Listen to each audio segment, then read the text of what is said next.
going on, everybody? You already know what it is. My bad. That's on me. A little too excited for my little soundboard. Everybody, listen, tuning in. Want to give y'all a quick update. You know your boy already ready. You know your boy already ready. Got it on. Got it tucked beside me. Let me turn my light on.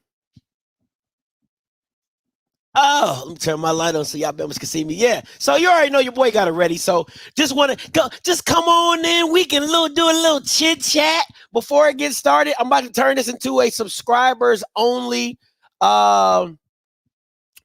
venture. So bear with me, and we gonna get it popping from there. Let me get this going. There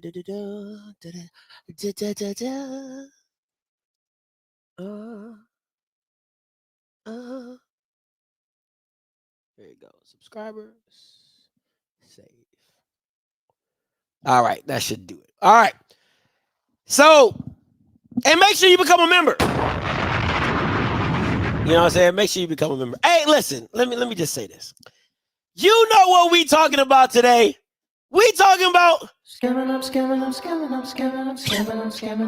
Say what? Who's scamming? Somebody. Uh-huh.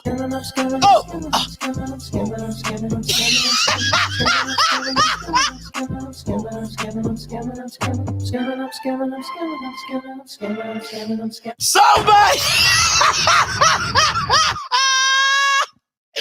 Somebody is scamming today. And that is what we are here to find out. I want to know the truth, okay? I want to know the truth. That's what I want to know. And this white man gonna find it. This white man gonna find it. But I want to know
It must be from the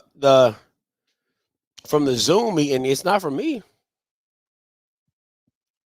I don't got no jazz music on my side. I don't hear nothing. Oh, it's okay. So it's from the Zoom. I just took the Zoom down, so it's from the Zoom. I didn't know they had jazz music. Okay. Okay. My bad. Yeah, my bad. So yeah. Okay. Thank you. Thank you. Hey, how you been? Where you been at? Where you been at? I ain't see you in a minute. I'm good. Good to see you, Jay Memphis. Good to see you, man. Oh, I didn't. Yeah, listen. If you're just joining, it's on the Zoom meeting. Okay. Click what I sent you. I'm looking at it right now, Miss.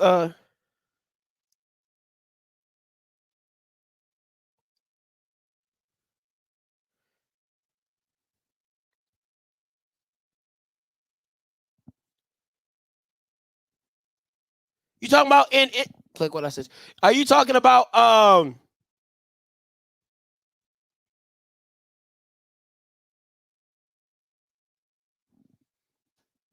you talking about in Twitter?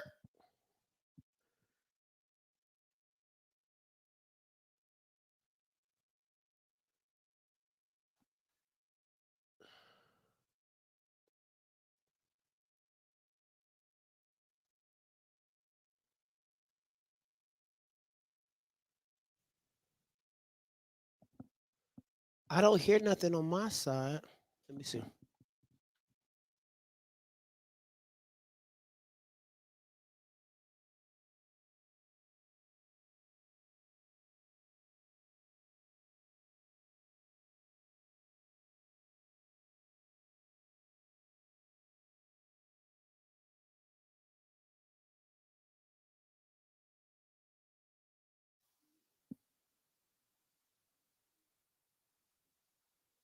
Speaker was down. How you doing, John? How's business down in Florida? It's good. I need more of it, but it's good. That's great. That's great. We I gotta. I can't hear them. I can't hear the jazz. If y'all can hear it, it is what it is. But I can't hear anything. So I'm gonna mute my. I'm doing well, good Fi. Good to see you. Same here. Same here. My son that's working for Google in California is moving to Atlanta. So I'll be coming down more frequently. All right. Well, we've got 3 grandchildren down there. chapter. We'll take good care of him. Yeah, he's a FAMU alum too, so get him active down there. Gonna see if we can get him active in Atlanta. See if I can hook him up with you. Always available to assist in the transition. I like that hat. I figured we needed some spirit. I like that hat. It's a favorite. It's gray, so it goes with a lot of different outfits. You know, you got to have some rattler wear in almost every color. I agree. Look, I'm in the Delta Sky Club and I have my thermos with me, and it's attracted more attention. People keep coming up to me asking me about FAMU. But I love it. Well, good. Make sure you get some money. That always works, right? Yes, ma'am. A couple of alums who work in here.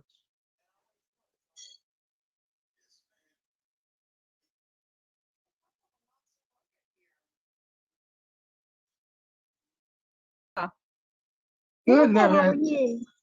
Doing well. Hey, Doc. Hey.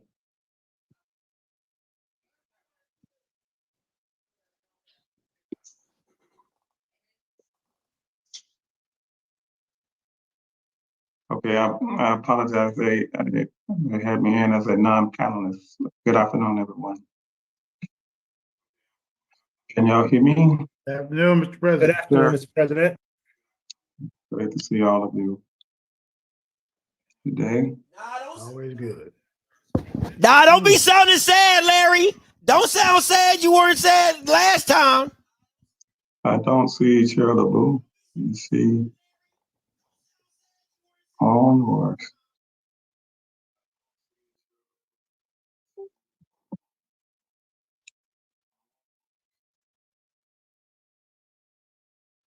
How you doing, Dr. Robinson?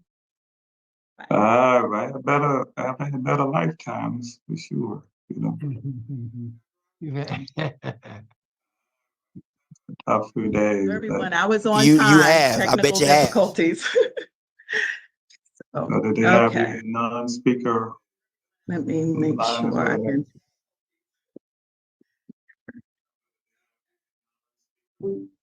Okay. Nick, Shantae over there, quiet as a mug. Jank on mute. Yes, ma'am. I'm here. let me know. I'm sorry. Just 1 minute. We Okay. didn't expect this influx, so normally there's not a lot of crowd in promoting to panelists, so we Okay. are back here playing the wizard. So if you give us just 2 minutes, please, Madam Chair. Okay, sounds good. Thank you. Thank you.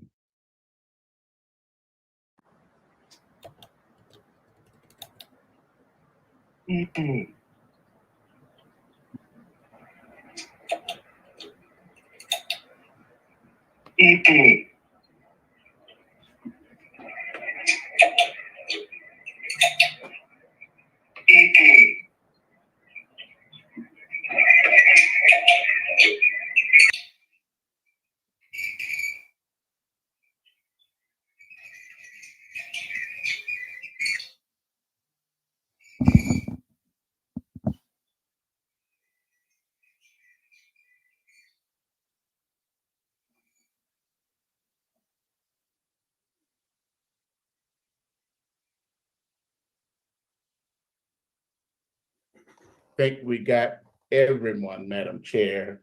Any board Okay. members who are trying to join the call, please send me a text to let me know that you need to be promoted to analyst. I'm panelist, excuse me. Mhm. I see Scott Uzel out there. Okay. Thank you. We have quite the crowd. Yes. I see CNN, Roland Martin.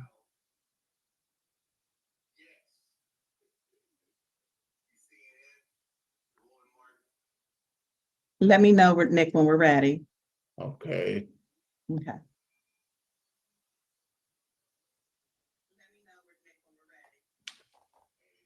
Hey, Nick, you see Terry Honor? I did. I tried to promote him. Did he not? Is he not on?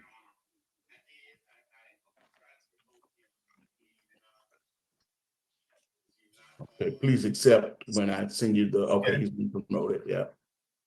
And I'm looking for Director Uzel. He's here. He's here, okay, perfect. Any other directors? I'm looking at my text. Yeah, Nick, I'm on. I'm sorry, I'm on my mobile, so you can't see my name. Scott Okay. Uzel. Perfect. We see your name, Scott. So Think we have everyone, but if not, we can add as we go along, Madam Chair, so. Okay. You Thank are you, ready, Nick. we can proceed. Yes, ma'am. Okay.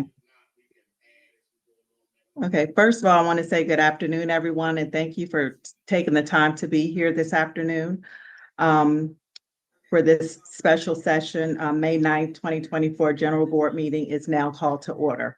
Nick, please call the roll and confirm a quorum. Certainly. Chair Lisa LeBeau, Present. Vice Chair Kenneth Neighbors, Present. Director Freddie Raines, Present. Director Erica Hill, Present. Director John Crossman, Present. Director Larry Robinson, Present. Director Sean Bryant Abney, Present. Director Angela Adderley, Present.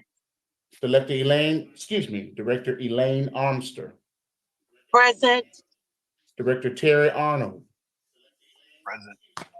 Director Rebecca Brown, Present. Director Gregory Clark, Present. Director Josetta Coleman, Present.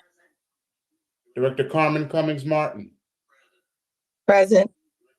Director Marcelia Freeman. Present.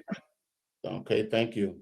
Director Jamal Gibson, Director Clifton Goins, Director John Green, Present. Director Billy Greer, Present. Director Monica Williams Harris, Director Cecil Hobbs, Director Lawrence Humphreys, Present. Director Curtis Johnson Jr., Present. Director Chakisha Kidd, Present.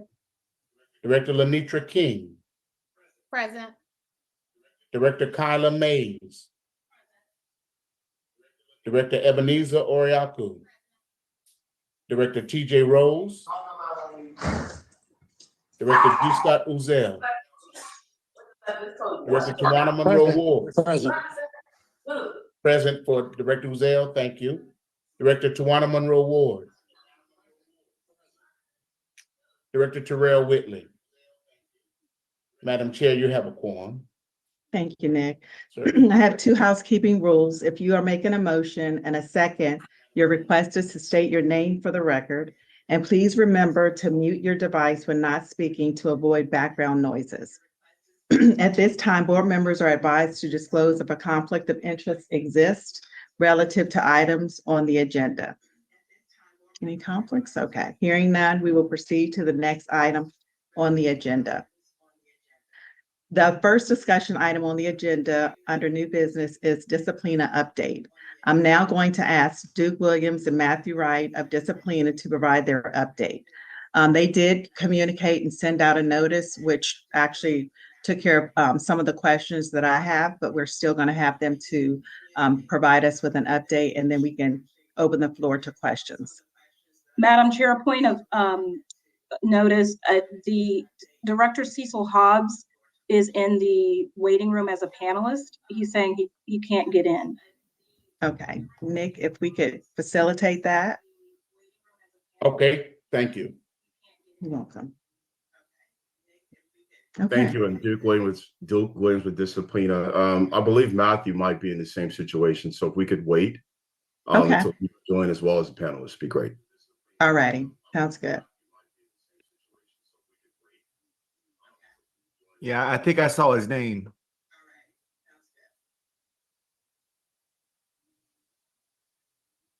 He's just not entering right now.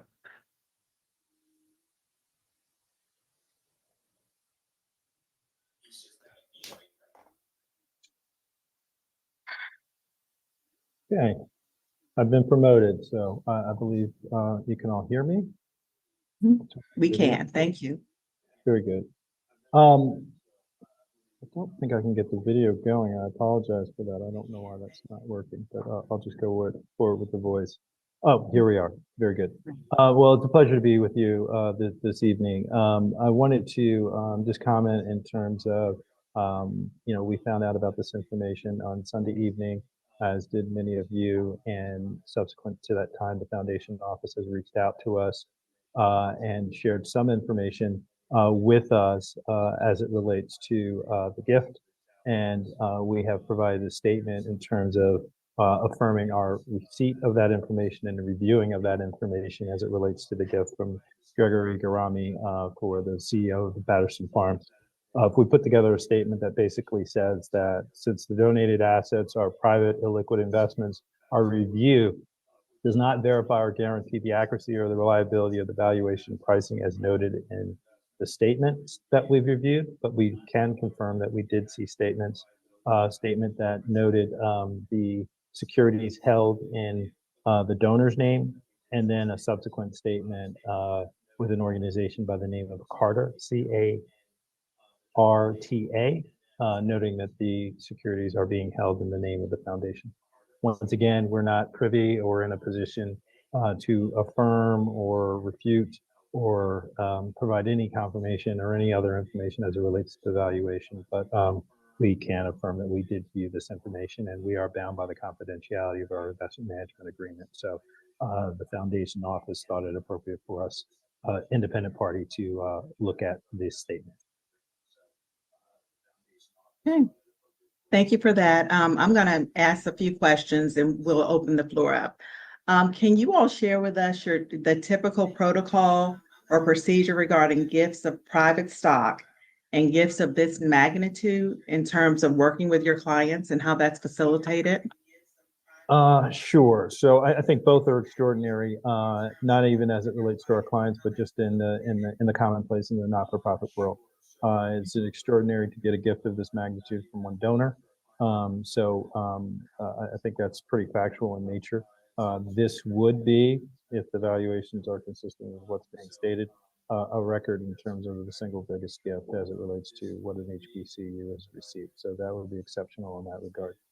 Secondly, it is very, very rare, but not unheard of, to receive private illiquid gifts. There are entrepreneurs, whether they be tech related or other types of companies, or even in the energy space, whereby not our existing clients, but we have been involved with organizations that have received those gifts, and subsequently those stocks have gone public and they've become substantial liquid gifts for the institutions that they've been donated to. But once again, we haven't had that direct experience with our existing clients, but we have had that through some prior organization affiliations that we've either worked for or volunteered. So my questions in that area, between that and the letter, have been answered. Board members, do you all have any questions for Disciplina? Sarah LeBeau, this is Director Kidd. I think a general question that relates to what you were talking about in discussion with illiquid stocks that are privately held is, when you all took a look at the documentation, it wasn't clear to me who the issuer of those stocks were, number one, and in general, what is the typical liquidation plan for something like this? It just seems, from my experiences with my background, I just don't understand how we would liquidate so that we could convert this asset into something that's aligned with our investment policy. So we'd love to hear about both of those. Sure. Because it is a privately held security, there is no issuer has been designated other than the company in and of itself on the documentation that we've noted. So typically when you have a security that goes through a private to public process, there's usually a sponsor, there's a transfer agent, and then there's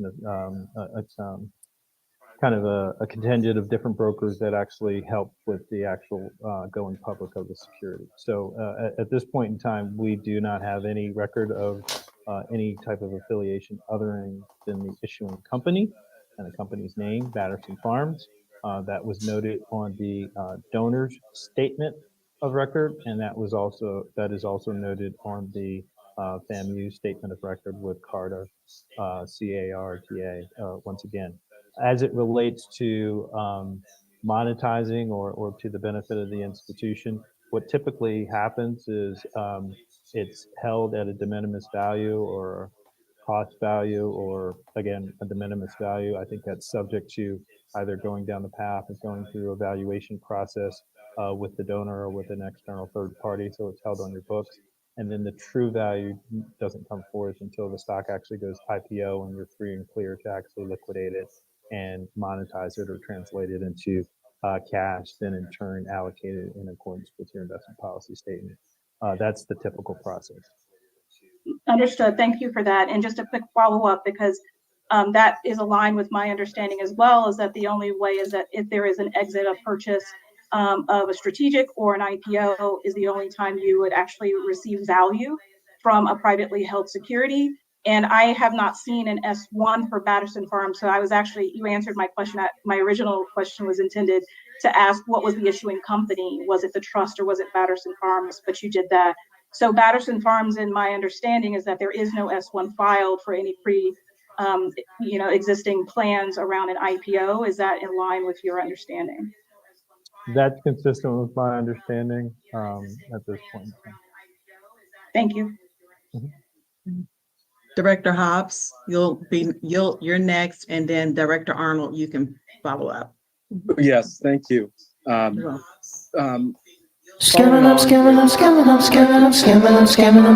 Question: when you reviewed the materials provided, did you observe any third-party valuation, such as a 409A valuation, which is typically done with privately held securities? We did not. The directive that we were given was to confirm receiving and viewing the statement. We did not go through any process, nor were we asked, nor is it our role and responsibility, quite frankly, to do that. We were just asked to confirm receipt and view of the statement. Thank you.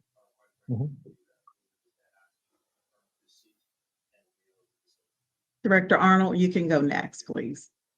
Thank you, Director Arnold here. A few questions. The first question is, who is the audit firm to you, Matthew, from you verifying the information that was in your possession? I didn't hear that, or if you did state it, I'd like to know that. The audit firm. Contextually, there is no audit firm involved as it relates to.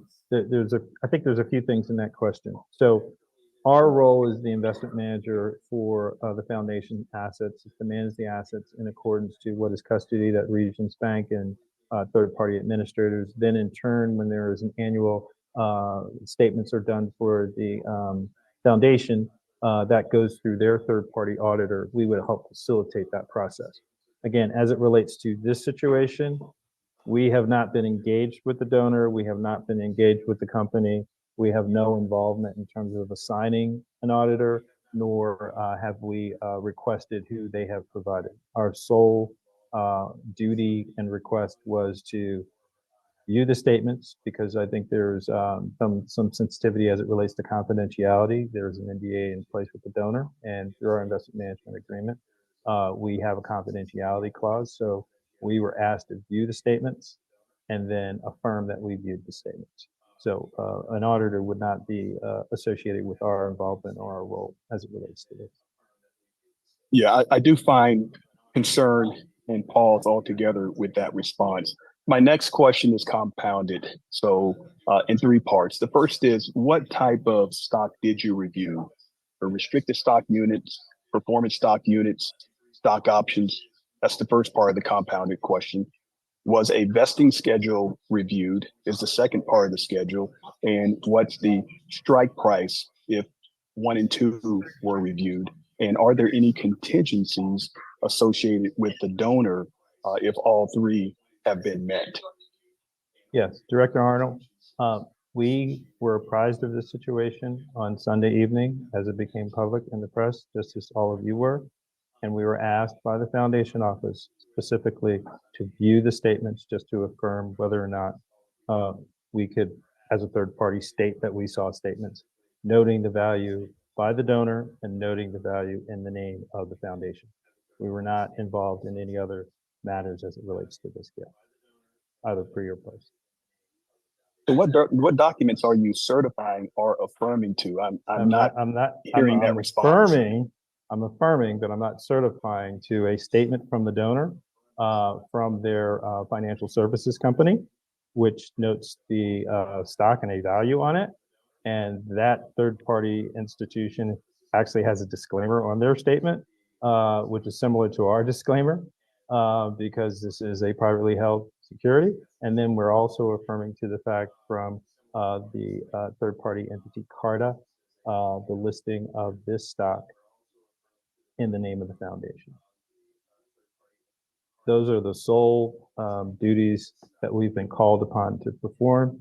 And quite frankly, those duties are outside the context of our investment management agreement. But obviously, as a strategic partner with the FAMU Foundation, we can affirm what we've seen. And again, I think there's a heightened degree of sensitivity as it relates to the non-disclosure agreement. And as a party that is under confidentiality, I think there was comfort in reaching out to us in that manner. I don't know, but to the extent, the interest of all privately held securities are for them to ultimately go public and go through an IPO process. And if that were the case, and as it relates to the timing, I think there is a preference by the donor and in the best interest of the institution to limit the scope of, who has information and the level of that information, and whether or not there would create any form of conflict or violation of privilege information.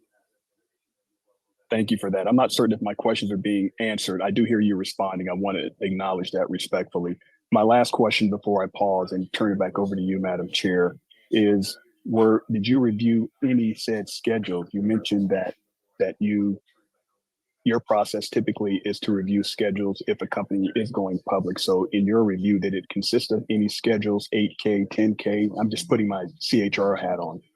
No, it did not. We did not receive any of that information.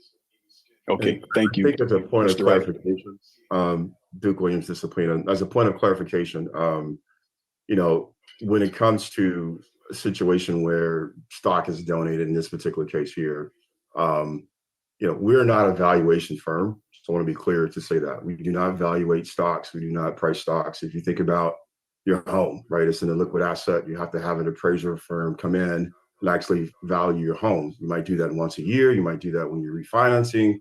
It happens at specific intervals. That information is then taken to the respective bank, and that bank takes that information, and then they say, okay, this is your value. Then they may discount that, or may improve, whatever. In this particular case, that process was already, apparently, looks like it was done. So by the time it was reflective on the particular documents that we saw, those valuations were already conducted. So our involvement was looking at those particular documents that were provided by Carta and by the brokerage firm that indicated not those details of a schedule as you alluded to, Director Arnold, but specifically, the document in the name of FAMU, the amount of securities and whatnot, and then on the other document, the same thing in the name of the particular donor. So hopefully that provides some clarification, but want to be clear that we're not a valuation firm. That was kind of the scope. That was the scope of the whole process for us. No, thank you for that, Duke. Last question, Madam Chair. Given our role as the FAMU Foundation, which is to assist the university in achieving its mission by raising, managing, investing, and administering donations, I'm still unclear on the role that you actually play. If documents were shared with you, you're not necessarily, to your words, appraising them. I'm at a loss, even befuddled at the role Disciplina actually played in this process. Will you help me better understand that between yourself, Duke, and Matthew? Sure. The Disciplina's sole role is to manage the liquid assets of the foundation investment portfolio so that they provide returns over and above the spending rate and an inflation rate. So it provides perpetual support for the institution. So those are liquid securities that are custodied with third-party administrators and custodians that are verified through the various different exchanges in terms of their prices, or mutual fund companies, or private market managers who have valuation firms and auditors and the like. We are not in the process of vetting or assessing valuations as it relates to gifts. We are post that process. That is our role. We are an investment advisory firm. Thank you. Thank you, Madam Chair. You're welcome, Director Arnold. Director Humphreys, that's going to be Director Gear, if we can make it really short, because we're going to transition over and make sure we have enough time to complete our meeting. Director Humphreys. Yeah, thank you, Madam Chair. So this is just a pretty simple three-part question. And I guess for Disciplina, have you had a chance to review the gift agreement? We have received a copy of the gift agreement, yes. Just, Because it appears that last it night, appears that yeah. it appears that it's been released to the to ABC, and I guess Dr. Friday Stroud, you can comment on that at some point. But there is a schedule there in terms of distribution of funds, or I guess a forecast. I guess secondly, for me, is who is the financial institution that is engaged by Batterson Farms to essentially say that this is a fair valuation?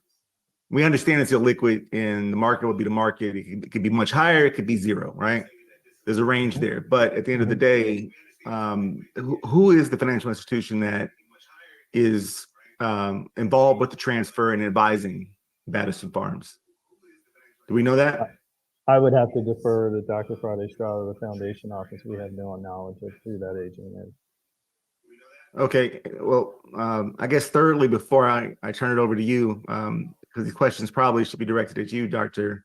Friday Stroud. Lastly, you know, I saw that we're using Carta, right? And I looked up Carta. And so I guess, does using Carta for stock valuation and management add any credibility and reliability to the perceived value of Batterson Farms company shares for investors and regulatory bodies? Because when I looked it up, they very much appear to be, you know, they have to be compliant with SEC and other governing bodies in terms of, you know, information that is stored there, whether it's stock certificates or any other type of security. So I guess the question would be, what is the credibility for, you know, using Carta as a transfer agent? Yeah, I can speak to that, Duke Williams Disciplina. Carta is a well-known entity that does provide really a store of record in terms of, you know, for privately held companies or even publicly held companies in terms of ownerships of, you know, shares or stocks or positions. So that's a pretty well-known organization to go through. So that is not uncommon. What Carta would tell you would be the same thing the SEC would tell you if a company goes public and they register with the SEC, which is they can't verify the audits or even the value of the firm, right? Carta would be in that same boat where they're not doing the auditing process themselves. They're just making sure that you've done everything you could, or, you know, that you're supposed to do in order to post that particular information on their portal, their website. Similar to the SEC, they want to make sure that you're going through the right steps to register, you're paying your fees in order to go public. They're not gonna verify that.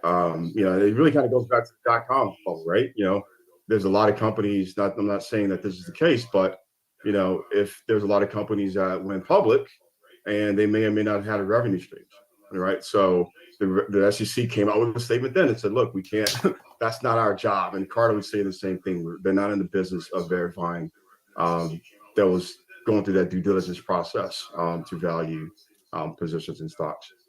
But that's essentially a function of the market, right? The market goes up, the market goes down. Projections turn out to not be what they're supposed to be.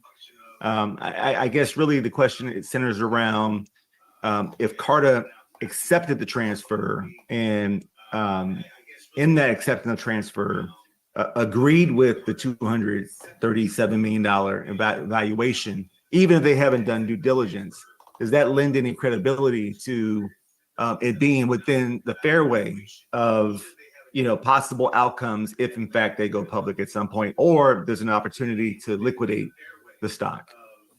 Chair LeBou, may I interject here, because I actually was an investment banker. I'm an investor, and I am also a founder, and I've used Carta for multiple transactions, and I use it now for my company. Carta is simply an administrative tool that is an equity management platform. They do not do valuations. They have a process where they do 409A valuations for companies that use the platform.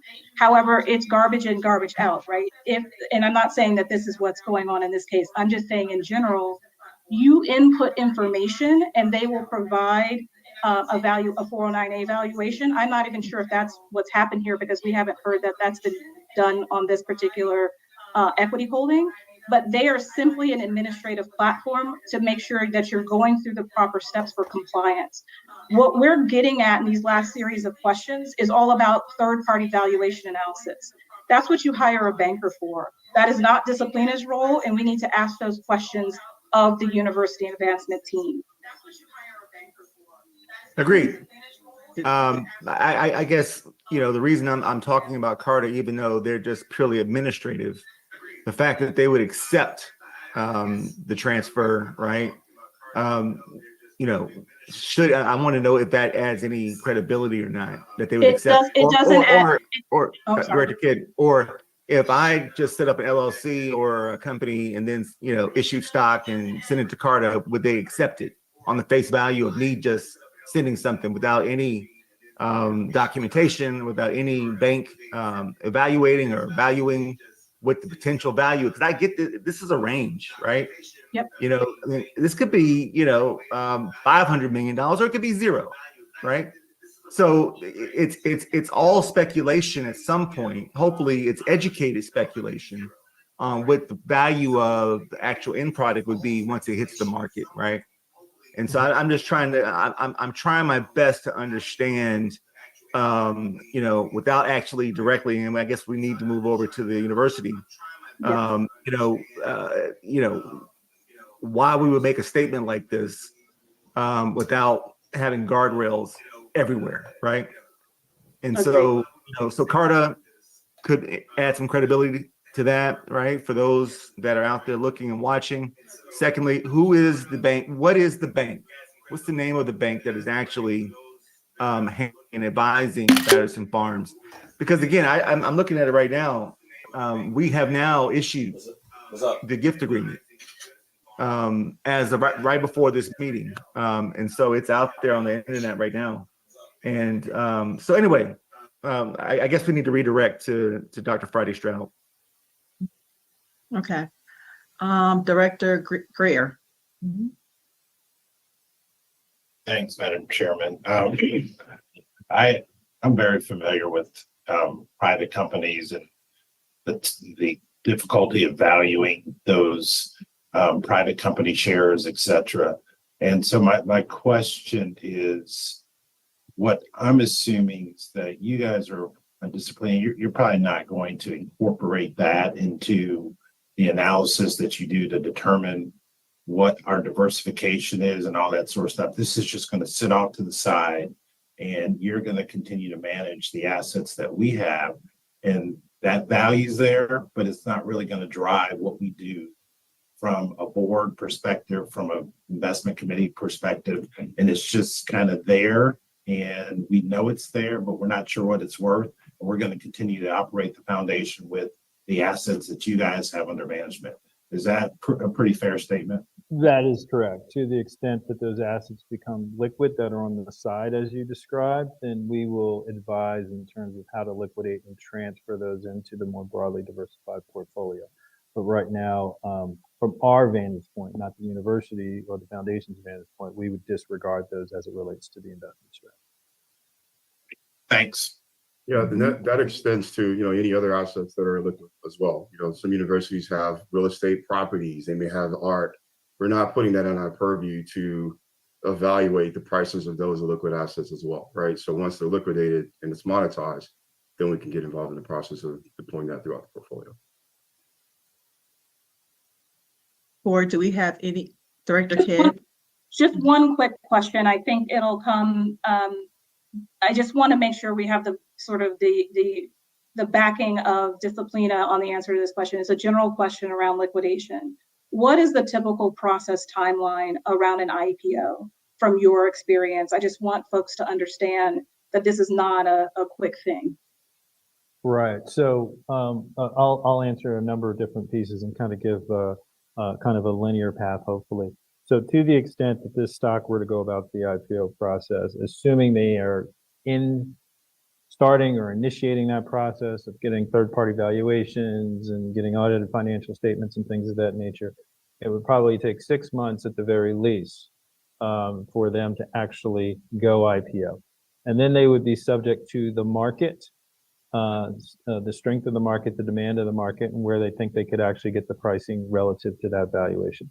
Then the next piece of it would be they'd actually solicit and hire an investment banking firm to shop and then actually bring it forward. Subject to the terms of the gift, which we are not privy to, we may be suspended in our ability to actually liquidate for a period of time. It's called a lockup. Typically the owners or closely held individuals are in that lockup.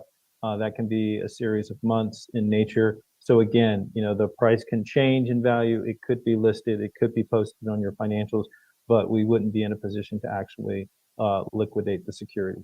Then, to the extent that we are in a position to liquidate the security, subject to the liquidity, how much is traded on a regular basis, there would be constraints and parameters that we would advise in terms of how much we suggest to sell on a given date or over a given period of time, because we don't want to sell an inordinate amount, which actually causes the stock to go down in value. And then the final piece of the puzzle is that once that's all said and done, it's transitioning those assets into the more broadly diversified investment portfolio, which would come under the purview of the investment committee of the foundation. I think one of the items of note as it relates to the organization, and this is very important as it relates to the gift agreement and things of that nature and how you actually put it on your financials, there is going to be a value that you're going to hold this at.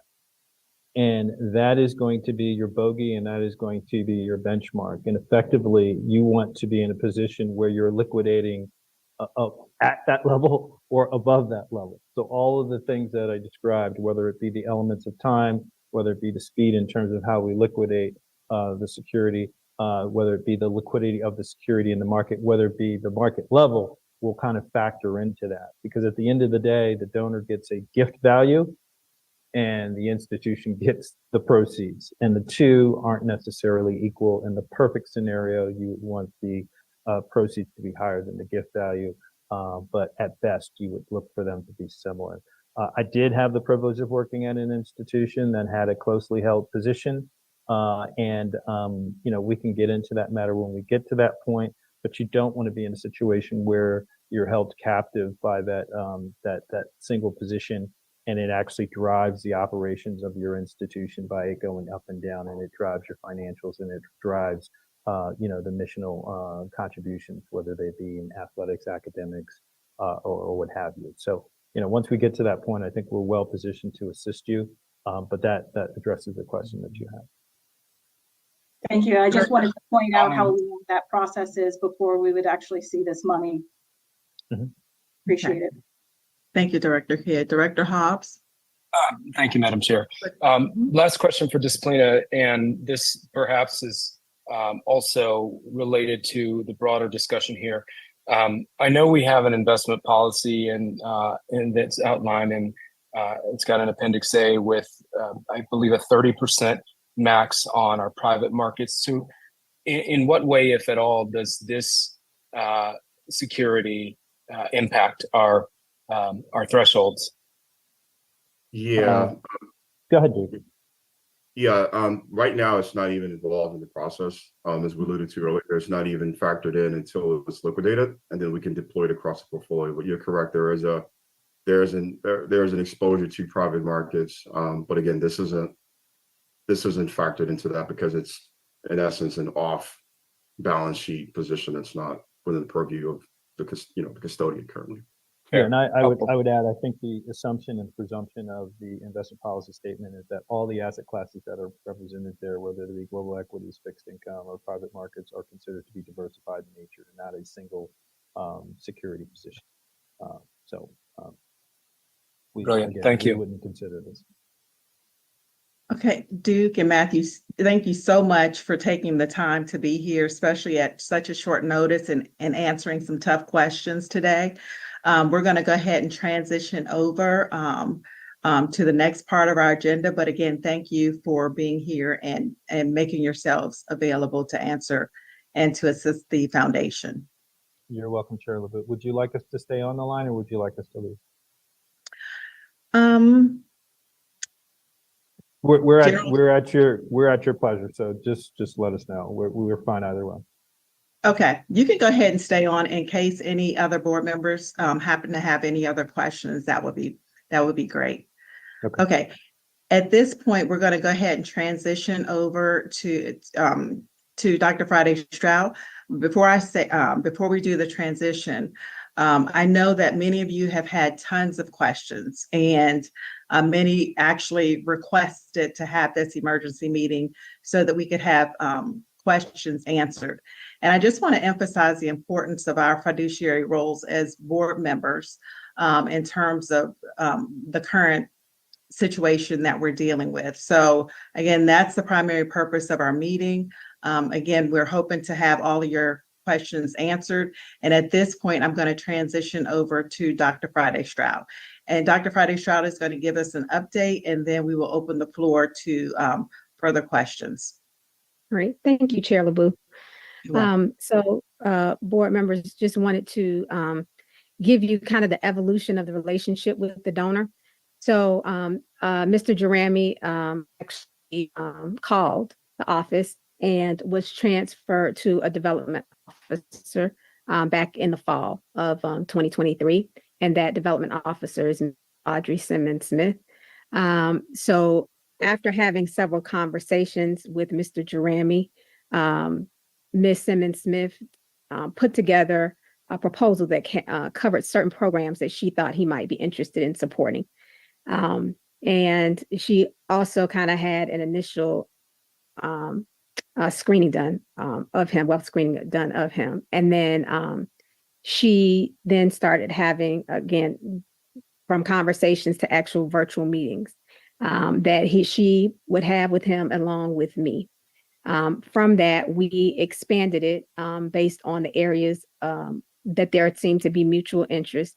And so we would have other meetings that had Dr. Robinson, AD Sykes, Ms. Deborah Sullivan with the Center for Disability Access and Resources, also known as CDAR. And so over the course of that time, he would have meetings with all of us collectively. And then periodically, he would have individual meetings with either Ms. Sullivan or AD Sykes. And a few with Ms. Simmons Smith. And so from there, he kind of decided what an initial amount would be based on what he was interested in supporting here at FAMU. And after having conversations with those individuals, he came up with an amount.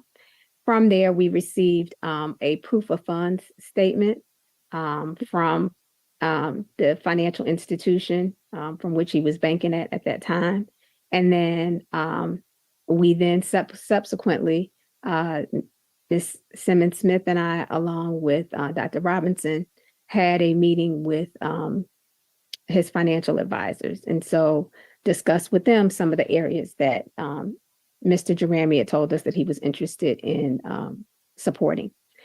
After that, he, I guess maybe a month or two after that, I don't remember the exact timing, but ended up shifting from that financial advisor or entity to another one. And so that organization sent us letting us know that he was no longer represented by them because he had the funds. And then there were other areas that Mr. Jeremy decided that he wanted to support, and we started bringing those individuals in. We didn't bring those individuals in because by this time we started talking about a non-disclosure agreement. And so it was decided that there wasn't a need to bring them in because he was already going to kind of support those areas. Those areas were College of Agriculture and Food Sciences, as well as the School of Nursing. And then also were included in there were the different 5 boldly striking strategic priorities.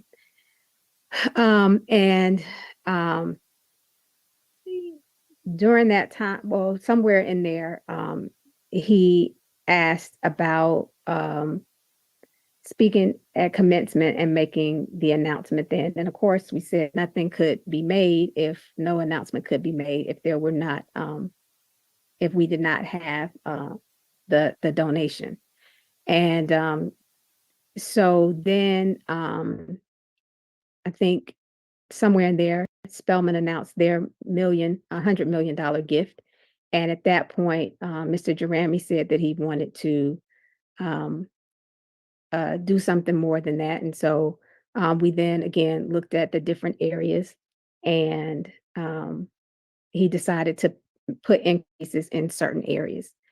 Prior to, so in going through and doing the non-disclosure agreement, in addition to the initial wealth screening that was done at the beginning, we did a more expansive screening of Mr. Jerami's background, and those produced different information. And so had a discussion with Dr. Robinson, and we decided that based on the information that was found, much of which is what, well, pretty much all of which is what has been put out now in social media, we said, okay, we would proceed with the decision to move forward. Again, so we had those additional meetings, and just around that time, then the actual stock certificates was transferred into our Carta account. Carta is the account. We had already had a Carta account because it's the place in which we accept other stocks that donors donate. And so the stock was there. They were accepted by one of our team members. And so, of course, at that point, you know, myself not being very familiar with Carta, got way more familiar with Carta because typically she managed that. So we were got more familiar with that.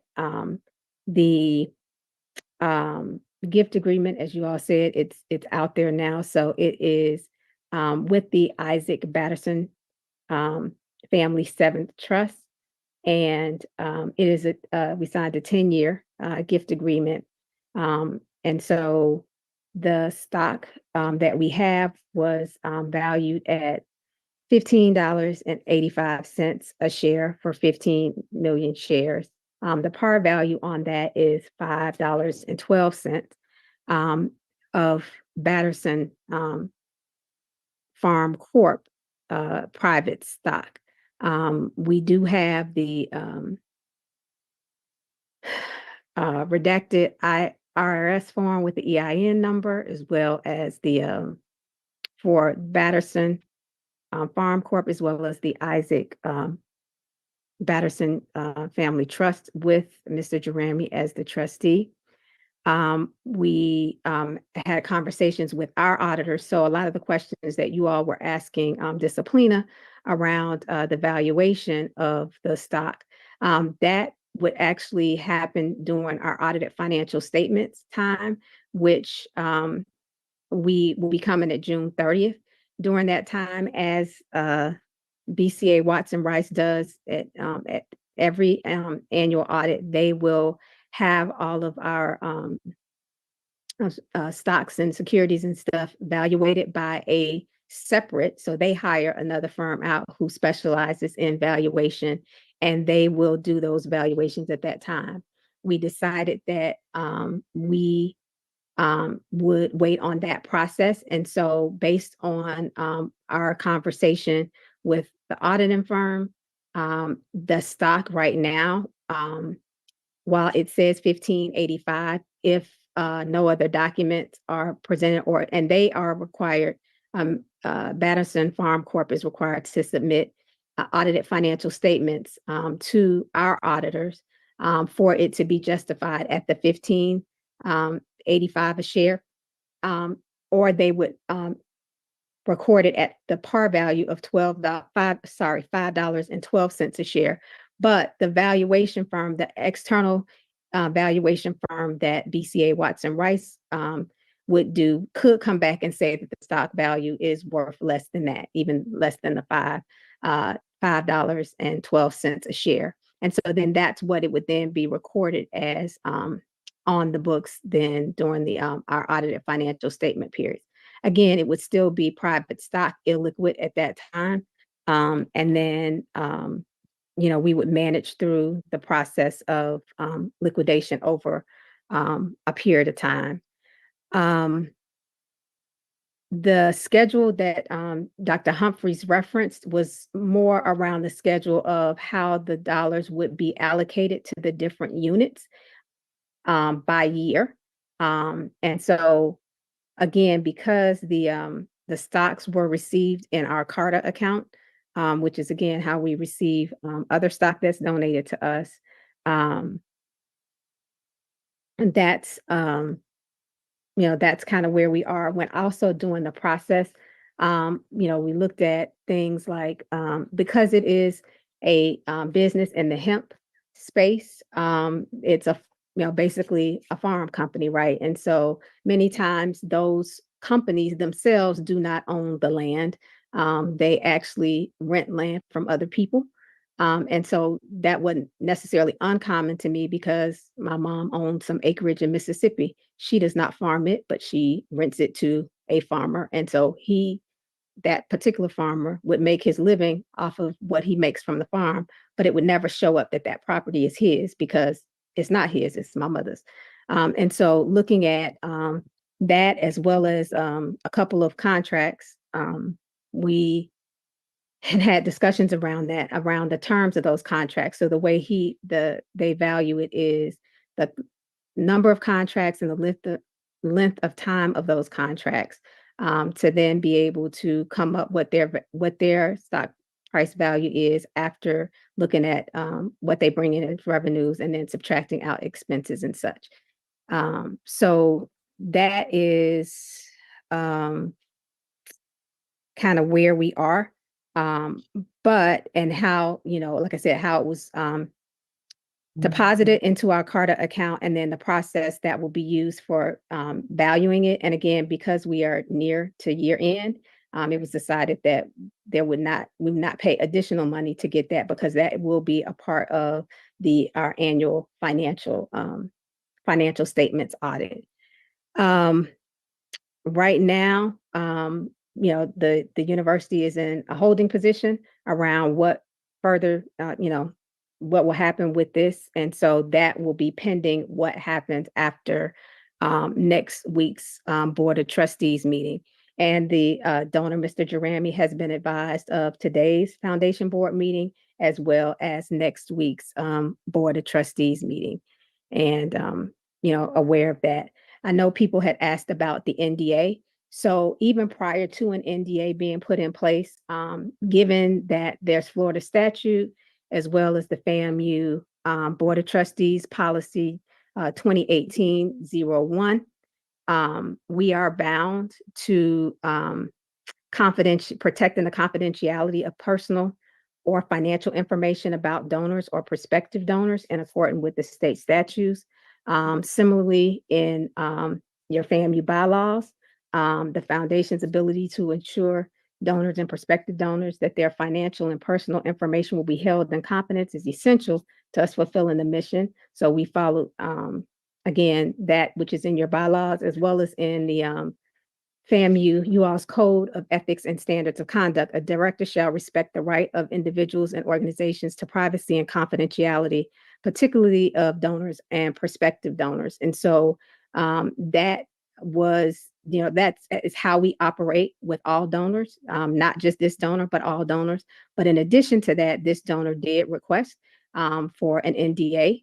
While we don't do a lot of NDAs, some organizations do make us sign NDAs to enter into gift agreements with them. And so, so NDAs it was not just something solely done in this case. It has been done and we do it. And actually, I think have one that's come over that we'll be signing soon for another donor. So NDAs, again, are us disclosing this is not just a fact of the NDA, but it's also a matter of Florida statute for donor or prospective donor confidentiality and privacy of their personal and financial information. So I think this probably gives us, I think I've covered everything that has gotten us to this point. Okay, thank you, Dr. Friday Stroud. I have questions, but I'm going to defer because I see hands already. So we're going to start with Director Greer, Director Arnold, Kidd, and then Hobbs. Thanks, Chair LeBeau. Dr. Friday, how are you doing? Thank you. Well, thank you, sir. And thank you for that explanation. So just one basic question. I think this gets to some of the questions that were asked of Disciplina. And if you can't answer it, then we understand. But when you look at the revenues and expenses, then typically you value a company based on, EBITDA times some multiple. When you looked at those numbers directionally, did those numbers make sense with the value such that you said, okay, this is reasonable? Yes. So what I would say is, while I did not do an in-depth evaluation, right? Because I'm not, an expert in that as well, but not an expert in that at all. But what I will say is understanding, kind of the hemp industry, understanding that it is predominantly a cash industry as well, and understanding how farm businesses work. Looked at that to say there is, kind of the potential, understanding that he has a license, he's licensed with the USDA, as well as the state of Texas, for hemp, and in the state of Texas also for hemp seeds. So just, kind of looking at all of those things and understanding that there is the potential upside, while, clearly with any stock, you take a risk, whether it's going to be valued at zero, as Director Humphrey said, or valued higher. But looking at it, and the particular industry that it's in and what's projected to happen in that industry, that was what kind of led to the saying, okay, this has potential. And again, it wasn't until we actually had the stock transfer into our Carta account that starts saying, okay, then this becomes real, right? Because before that, we're really just talking about air. So at that point it was, and then knowing that our auditors will go through and have a third party firm who specializes in valuing it, and that would happen. And also recognizing that it could be potentially recorded on the books, not only at the $5.12 for par, but it also could be valued lower than that. Recognizing that, that is when it will have an impact on our financial statements. So that's something that, we will be working with our auditors, BCA Watson Rice on. And again, they actually do that as a standard course of action with all of our assets for doing the annual financial statement audit. Great, thanks. Director Arnold, I think you were next. Yeah, thank you, Madam Chair. Welcome. Director Friday Stroud. So my understanding is this is not on Not a our director. ballot. Not a director. Dr. Friday Stroud. Understandably so, this is not, Shante is fine too. this is not on our balance sheet, Shante? No, at this point, it's not on our balance sheet, and so it won't come on That's- until the end of the fiscal year, right? Yeah, once- that's comforting. Yeah. Okay, and then and any tax, so it's not on our balance sheet, so we don't have to worry about taxes. I still have questions around the schedule and how this came to be. And then if it sounds like the due diligence is still being addressed, and so why are we communicating this now until after the due diligence has been addressed? It sounds like we may be or have been premature, given that we still have aspects and several steps of due diligence to truly verify and validate such a gift. And I'm appreciative of the gift. Pardon my tone and tenor. That is, I want to make sure that the positive intent is there. However, the concern, given our fiduciary responsibility as the board director, that's where my concern presents. Right. And so the way the gift agreement is written is that it was the amount that was given in stock. And so that was actually delivered, right? And so because that stock was delivered, the ask to present it, then we honored the donor's request. Again, recognizing that after it goes through the valuation process, it could be lower. But also given that it is a private stock and there is at some point maybe the potential for it to IPO, then there could be a potential upside. So yes, there's clearly risk, and we are seeing that and everything that is shaken out. But at the time, that was the decision. Thank you, Shante. Mm-hmm. Director Kidd. Thank you, Chair LeBou. I want to first say that I just want to say how excited I think a lot of us were when we saw this first come through. A major donor gift, the institution, to take the institution to a transformational level is amazing. However, I have to say that, I came here with an open mind, I'm listening, and as a new member of the board who just started in January, I'm really here to focus on our fiduciary responsibility to be financial stewards and to protect the reputation of the foundation itself. I'm sure there are operational and leadership challenges and concerns that will be addressed by the Board of Trustees next week. So I just want to make sure, folks know that I'm here to really understand the process and the transaction itself, because what is striking to me is what I heard from our OCIO from Disciplina, that they just heard about this for the first time on Sunday evening. As well as what I'm hearing and what my personal experience is that the first time I heard about this was a text message from a friend forwarding me something on Saturday, and the board got no official notice about this until Sunday afternoon. That's very, very problematic with such a major donation. So my concerns are twofold. One is about the overall process and financial controls, how staff is able to do 9-figure level transactions on behalf of the foundation board without the foundation board knowing about it, signing contracts, etc. So how did we get this far without knowledge of the transaction or the donor by the OCIO or the board? How are we thinking about contracts and review and execution of those contracts? And how is the board being informed after the fact? Because if the document that I saw, the agreement that I saw, is the final agreement, it's not even fully executed. So if you take note on the signature lines, the donor line is empty. It's not signed.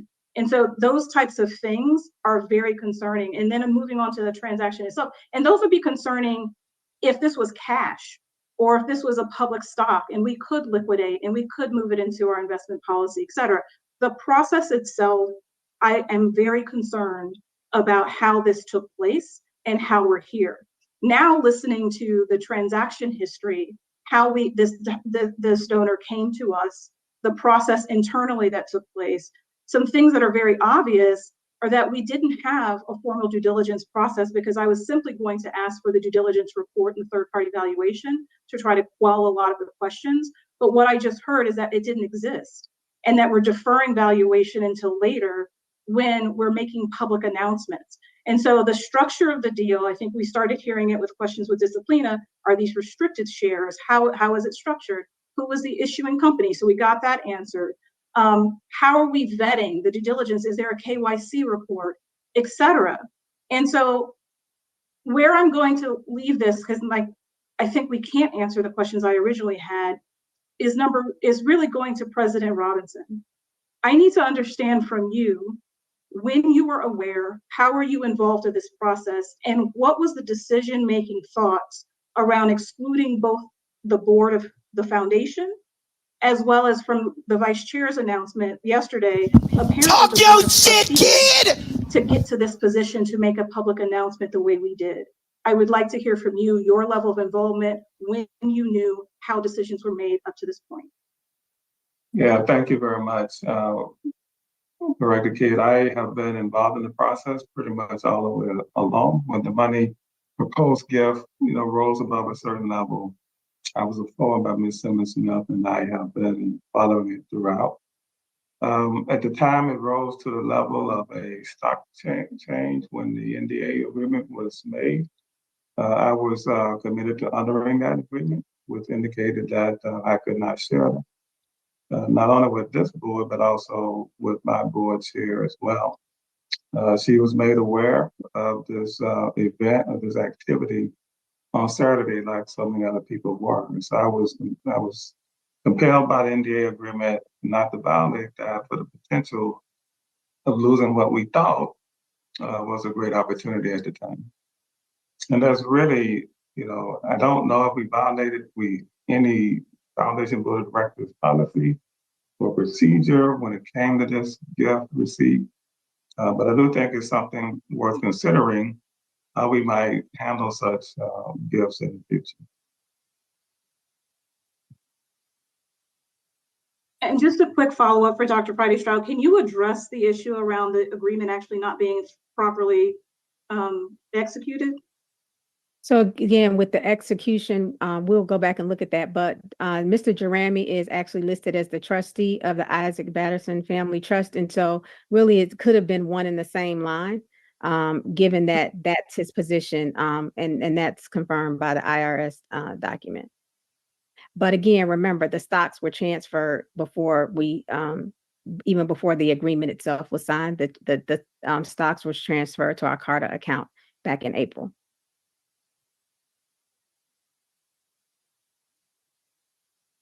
Director Johnson. Thank you, Chair LeBou. Dr. Friday Stroud, just a couple simple questions looking at the process, and I'll pick up where Director Kidd left off. As I've read the agreement that's been circulated out in the public, talking specifically about Mr. Jerami and he being a representative of the Batterson Farm, but it alluded to that maybe there was he was a trustee, but maybe there was someone else with that. And so I want to start my questioning there to understand, does he have the sole authority to represent Batterson, or is there another backing institution that obviously did not sign the agreement where there was a blank space? So the Isaac Batterson Family 7 Trust, that again, on the IRS document, he is the trustee. Okay. For that. And so that's why, and that's why I said it actually could have been one line, okay, because he's listed as the trustee. Okay. And you mentioned earlier here about the change of financial institutions at some point. He went to another institution. Did you provide, or can you provide that institution? And is that the valuation institution that evaluated this stock at this particular point? I think that was asked earlier, and I don't know if that's so it was the initial financial institution that actually valued it, and it was transferred by that first institution. Since since then it has moved to another institution. Okay, so is that 2 institutions or 3 institutions it's been moved? Because first one evaluated, you said, and then they made that. No, I said that it was at the first institution, right? And the institution was the one who we met with, and that sent us proof of funds statement. Right. And it was from there that it was transferred to the Carter. Since then, he has left and gone to a second. So I didn't say anything about a third. I said a second. Okay. And still that valuation company, that's protected. So at that point, don't know, because at that point now the stock sits in our Carter account. Okay. And then you mentioned real quick, just a brief, could you expand a little bit more about the expansive screenings? It sounds like you went into a process. I'd like to maybe understand what was that, or what did that look like when you went to expansive screenings? You uncovered some things, and at that point you said you decided, or the group decided, to continue to move forward.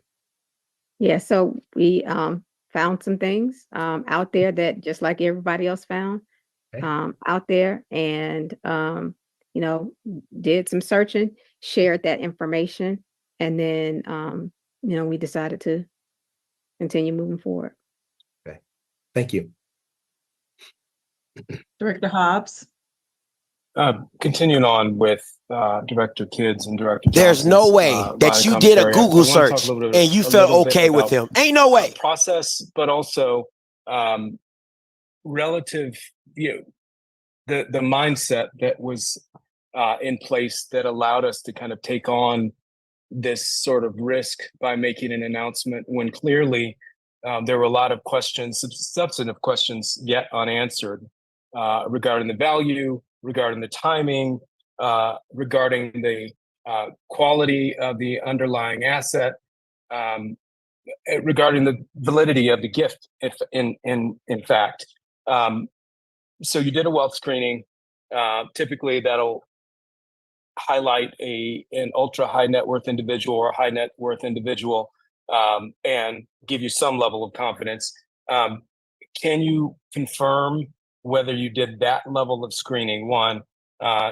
Number two, going back to the valuation, sorry if I'm beating a dead horse, but it's very normal to have a 409A valuation within 12 months of issuing equity. So if there are equity for privately held companies, so if there are stocks, so to speak, that we received that have been issued in the course of this transaction, then there should have been a 409A valuation done per IRS rules. So I guess I'm confused about both the decision to wait for the audit, given the announcement, but also the apparent absence of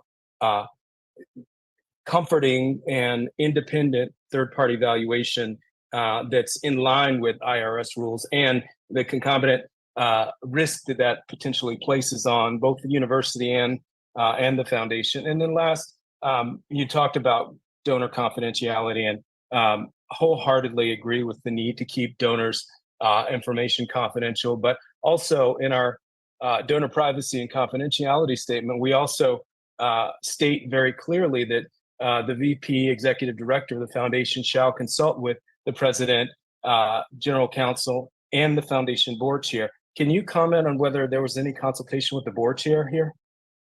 No, there wasn't, because there was the NDA. And so the NDA was for the people who were a party to it.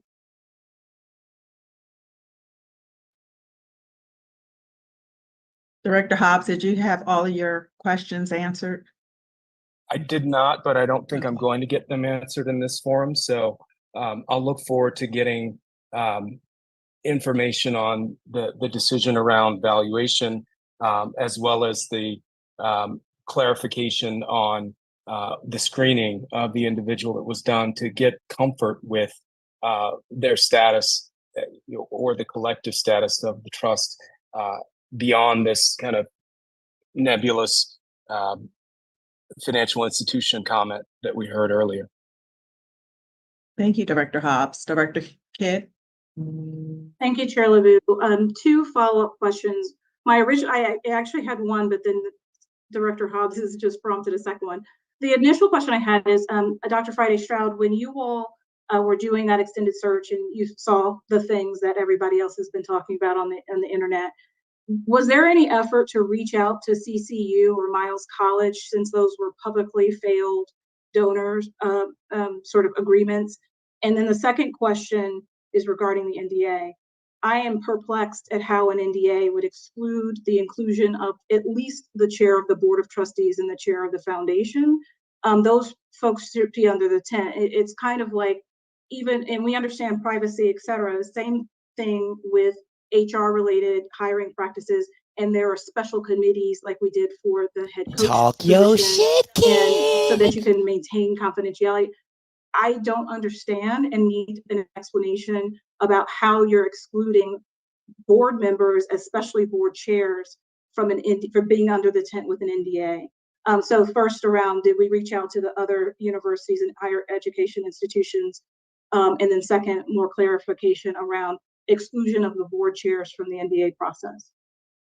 So no, we did not reach out to the others. But also I will say with the chair, And again, in you all's the Code of Ethics and Standards, it says the director shall respect the right of individuals and organizations to privacy and confidentiality, particularly of donors or prospective donors. There's also a state statute. And so that is the reason.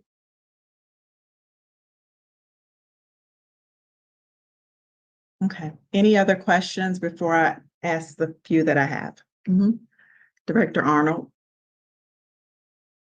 And thank you, Chairwoman LaBoute. This may actually come after yours. What I'm interested in at this juncture is presenting us to pause these actions, to put in place a communication plan that resets everything that we are learning as a part of this gift.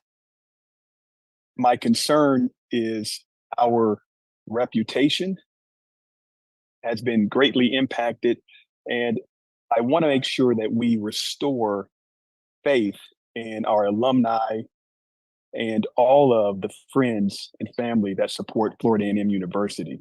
This is not to call into question the individual and the donation and the gift. However, it is to call in, to Director Kitt's point, the process or lack thereof that now have us responding and reacting in grave urgency, where we should have paused at the outset to look at this with the diligence that these conversations so warrant.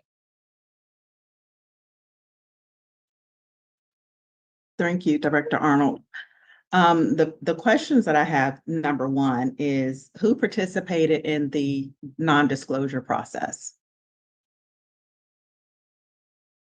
So there are, I think, about 6 or 7 of us on campus who are a part of the NDA. Okay, can you provide that information or positions?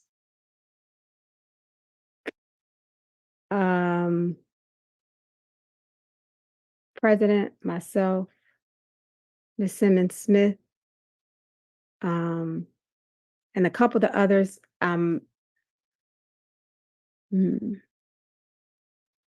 believe there was somebody in communications, the president's office, another person in my office.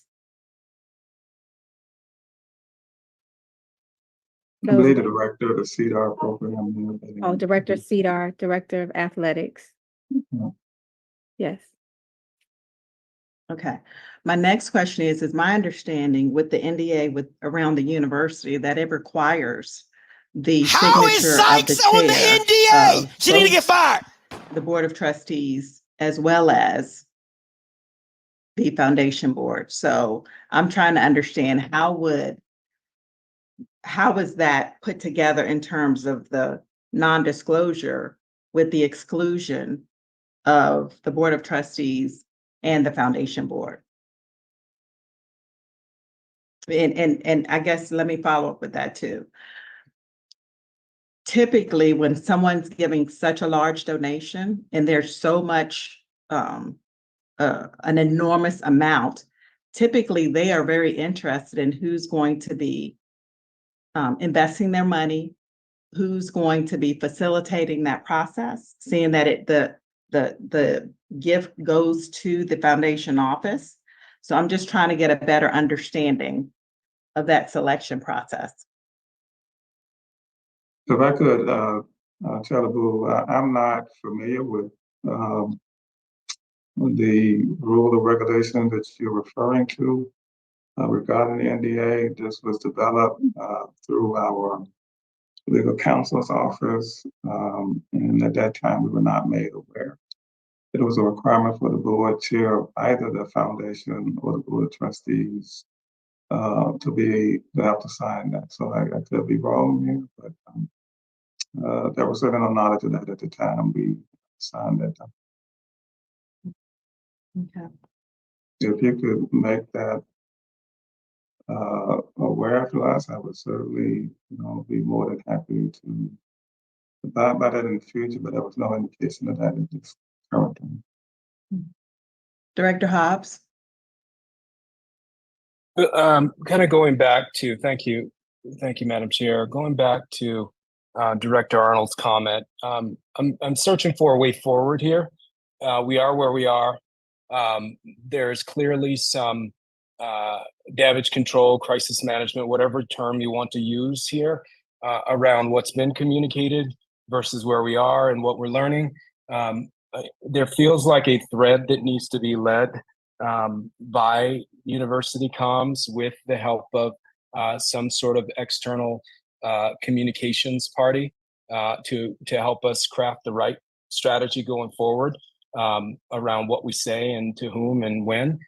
Second, there's a thread around valuation and getting very comfortable ASAP around valuation using a third party. That's something I believe this board could take up as a matter of activity. Third, there's some process work as a board, foundation board, that I think should be referred in to make clear some of the things that seem to have fallen through the cracks around when is it appropriate to bring in the board on or board members on donations, or at least that seem to have been unclear to the administration.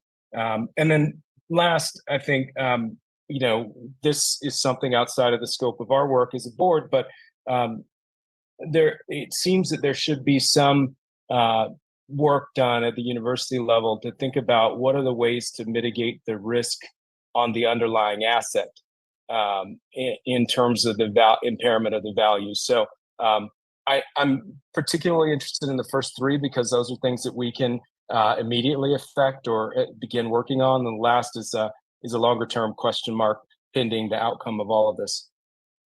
It's kind of if I could on that point, and at least the first issue that I've heard from a couple of the directors this afternoon. I just want to bring it to your attention that I spent most of the day reaching out to board members to share with them a decision that was made yesterday to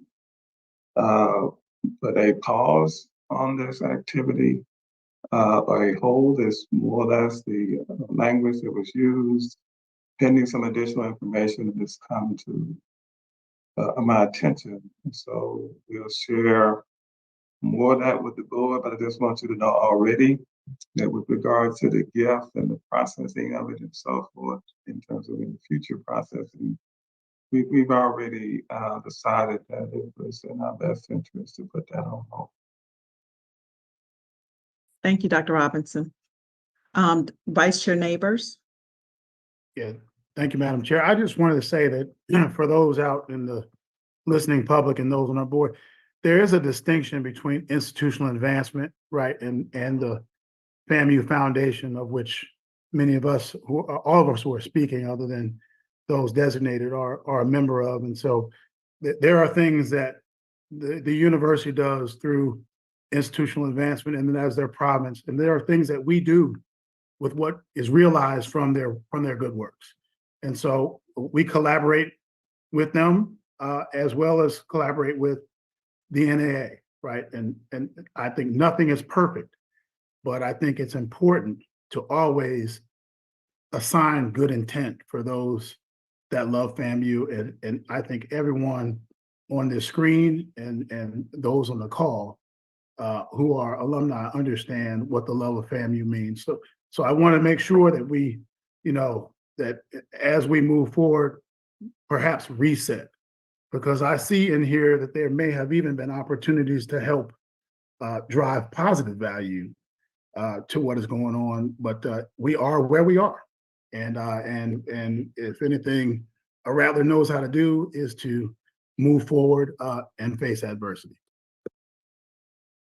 Director Kidd. Thank you, Chair LeBeau. I have a quick question and follow-up from what Director Neighbors just said, as well as, if with your pleasure, I'd like to make a motion for the board to consider at this time. Okay. Director Neighbors makes an excellent point, and I want us to make sure that we're all clear. I think everyone understands, and I hope that everyone understands that I believe, at least, and I think we all believe and understand that there was positive intent here, that the university leadership as well as the board, et cetera, wants the university to excel. We want to be able to attract major gift donors, et cetera.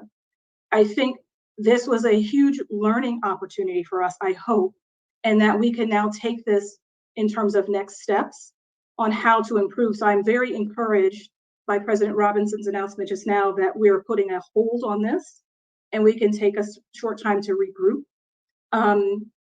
Because I'd like to understand really quickly from Dr. Friday Stroud, just the reporting relationship with the foundation, because you have multiple roles. So do you report to the foundation board as executive director, or is it because of the combined role, you're just reporting to President Robinson?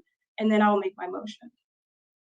Yes, it's because of the dual role. I actually report to Dr. Robinson. There is no reporting to the foundation board. Okay, thank you. And so my motion is that in order to move forward with this process from the perspective of a foundation board member and the fiscal responsibility, I would like to have us vote to engage a third party to do a complete audit of our processes and financial controls from end to end, as well as a different vendor or a same third party to conduct diligence and transaction in terms of valuation analysis, KYC, et cetera, on the transaction on this particular agreement. So it's two-part, having an external third party conduct analysis around process and controls, and then have diligence and KYC and valuation analysis done on this particular donor's agreement and valuation of the transaction and the shares. Second. Okay, it's been moved and properly second. Let's see. Discussion. The only thing I would share, Chair LeBeau, as you are aware, is that the chair of the Board of Trustees is also working to enlist the services of outside entities. And I would hope that, that conversation continues so that whatever this group is engaged to do, we're doing it in unison and not stepping on each other's feet. But I know she has some very concrete plans for involving some outside entities to do some work around crisis communication, around the auditing of the process, of the review of the process itself. And so I would just hope that perhaps Director Kidd, as a friendly amendment, that Chair LeBeau and Chair Hopper engage in a conversation around how they might do that together, such that there's no unnecessary overlap or unnecessary utilization of funds. So my concern, may I respond? My concern with that is that the Foundation Board, Inc. is a separate legal entity. We have a fiduciary responsibility around the endowment, the receipt, and the evaluation of these funds. We have separate reporting processes, as was just articulated by Dr. Friday Stroud. And so I would remain without the friendly amendment that the foundation move forward with its own independent external evaluation process. But And let me just open to discussion, obviously. Yeah, the other part of the discussion is, as far as I'm aware, as far as the outside crisis situation being facilitated, but I'm not aware of the other process in terms of audit. And I'm not sure if that would just be regarding the Board of Trustees side versus the FAMU Foundation side. So, So technically, the Board of Trustees has oversight for the foundation because you all are certified DSO, certified through the Board of Trustees. If I'm not mistaken, I believe that it is the request that Chair Harper is making, it would be an audit of the foundation, the process, but I could be wrong. And I think that's why maybe Now Dr. she want to Robinson act like was she know what she doing. suggesting Girl, that sit maybe you your all ass have a down. conversation. okay.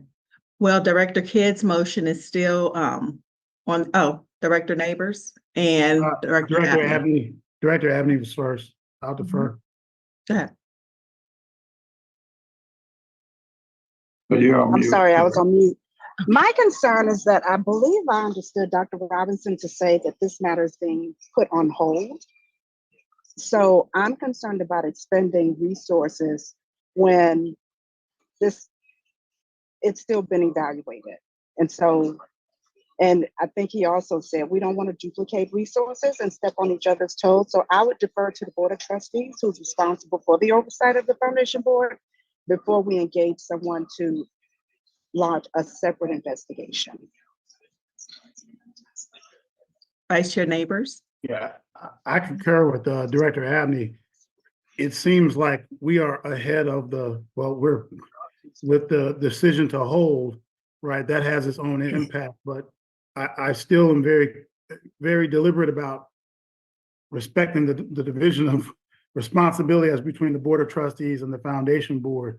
Here we have an illiquid asset that we have in certificate form, but it hasn't had a impact on the liquid investment funds that Disciplina manages, nor a balance sheet impact as of this point. So our fiduciary responsibility has not yet kicked in. And so at the end of the day, I think this is the province of the Board of Trustees, and we do not need to duplicate resources. And I think I expressed that concern previously. Mm-hmm. Director Kidd. I think my question is, I think we've already passed the point where we should have some roles and responsibilities. We have a public announcement we were caught off guard by. The processes in and of themselves need to be assessed independent of this transaction. The transaction was a symptom to me of a process and a set of financial controls that are not what they need to be, right? So the transaction being on hold has nothing to do with the fact that this has exposed the need for an assessment of our processes and controls as a foundation board.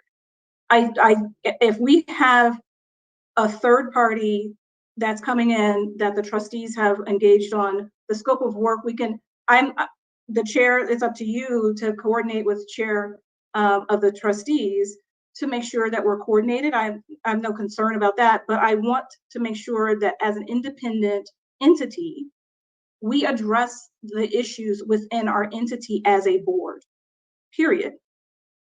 This meeting is taking place because none of us, as I'm aware from this conversation, had any clue that this was going on. And we're talking about a transformational, largest in HBCU history donation, big check on a stage, publicly done with press involved, and a big PR campaign push after the fact. If that doesn't signal that we need to take a step back and look at getting our own house in order, I don't know what else does. And I'll pause there. Okay, I agree. Yeah, Madam Chair, I just want to reiterate, I'm not suggesting that you don't do what Director Kidd has said. All I'm suggesting is that the two of you, the chair of the Fordham University Board of Trustees and yourself, have a conversation such that, whatever we do, we are not stepping on each other's toes and it's not redundant, right? So you need to do what Director Kidd said you needed to do, but I think having a conversation would have clarified the air of what the board is planning to do as well. Okay. Just to reiterate. Thank you, Dr. Robertson. At this point, we're going to call for the vote. Director Johnson, Director Arnold, quickly, if you could share, and then we're going to call for the vote. Just real quickly, and I was going to actually make a motion to call for the vote, Chair LeBouf. Okay. Thank you. The point that I want to emphasize is what I heard Director Kidd speak on, and what's more concerning and what I'm hearing from alumni Rattler Nation is the process. It feels as though and seems as though the process in which we have gotten more information tonight than we had prior helps us to understand that there may be some great opportunity here to revisit our process. And if I heard Dr. Shante Friday-Stroud say there are other people in the queue that are waiting. She did mention that there may be upcoming pending NDAs moving forward. And what's clear to me and what I've heard is, and why I support her motion, is that part of the motion needs to move forward, that we do an evaluation, in my opinion, to make sure that we have our processes in line and we understand those protocols that need to take place moving forward. So with that, Chair LeBeau, I call a question on this motion. Okay. All righty. All moving forward with the vote on the motion that was placed without the amendment. If Nick, if we could do a roll call.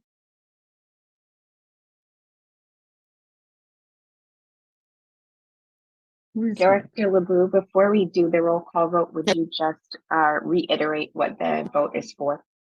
Yes. Specifically? Restate. Thank you. Just one second. Director Kidd, if you could restate the motion before the vote, and then after that, Nick, if you will do a roll call, that would be great. Sure, Chair LeBeau.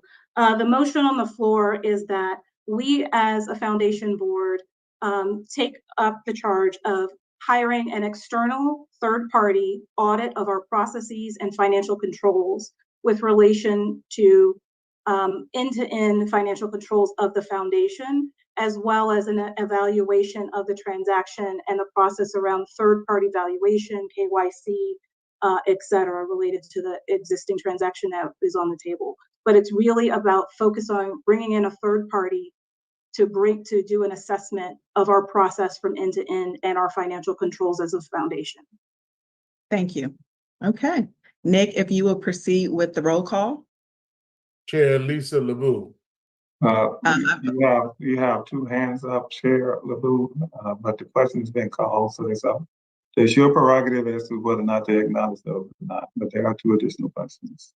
Okay. Director Coleman, I thought we answered hers because she wanted it restated. Is that correct? Okay, yes, you did. Thank you. Thank you. And then Director Arnold. Lisa. Yes. Director.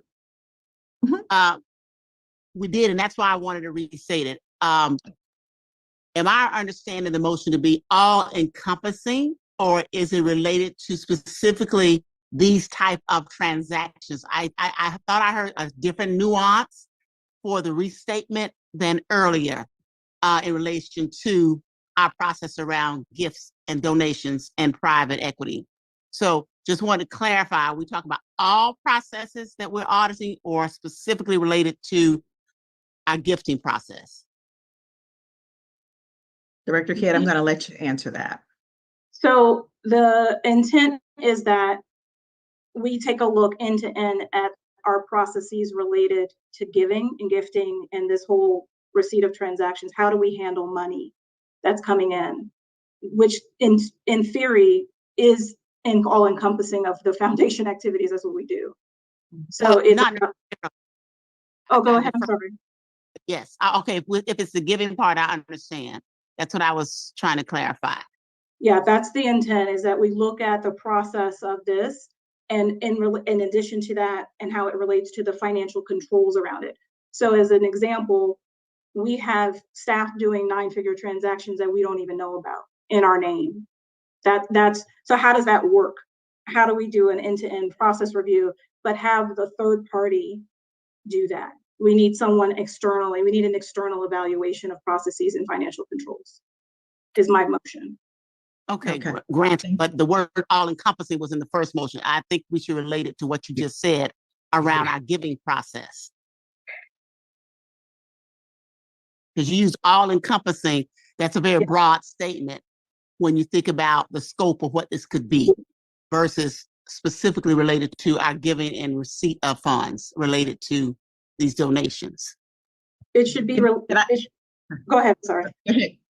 What I was going to say is I would recommend that we keep it as is.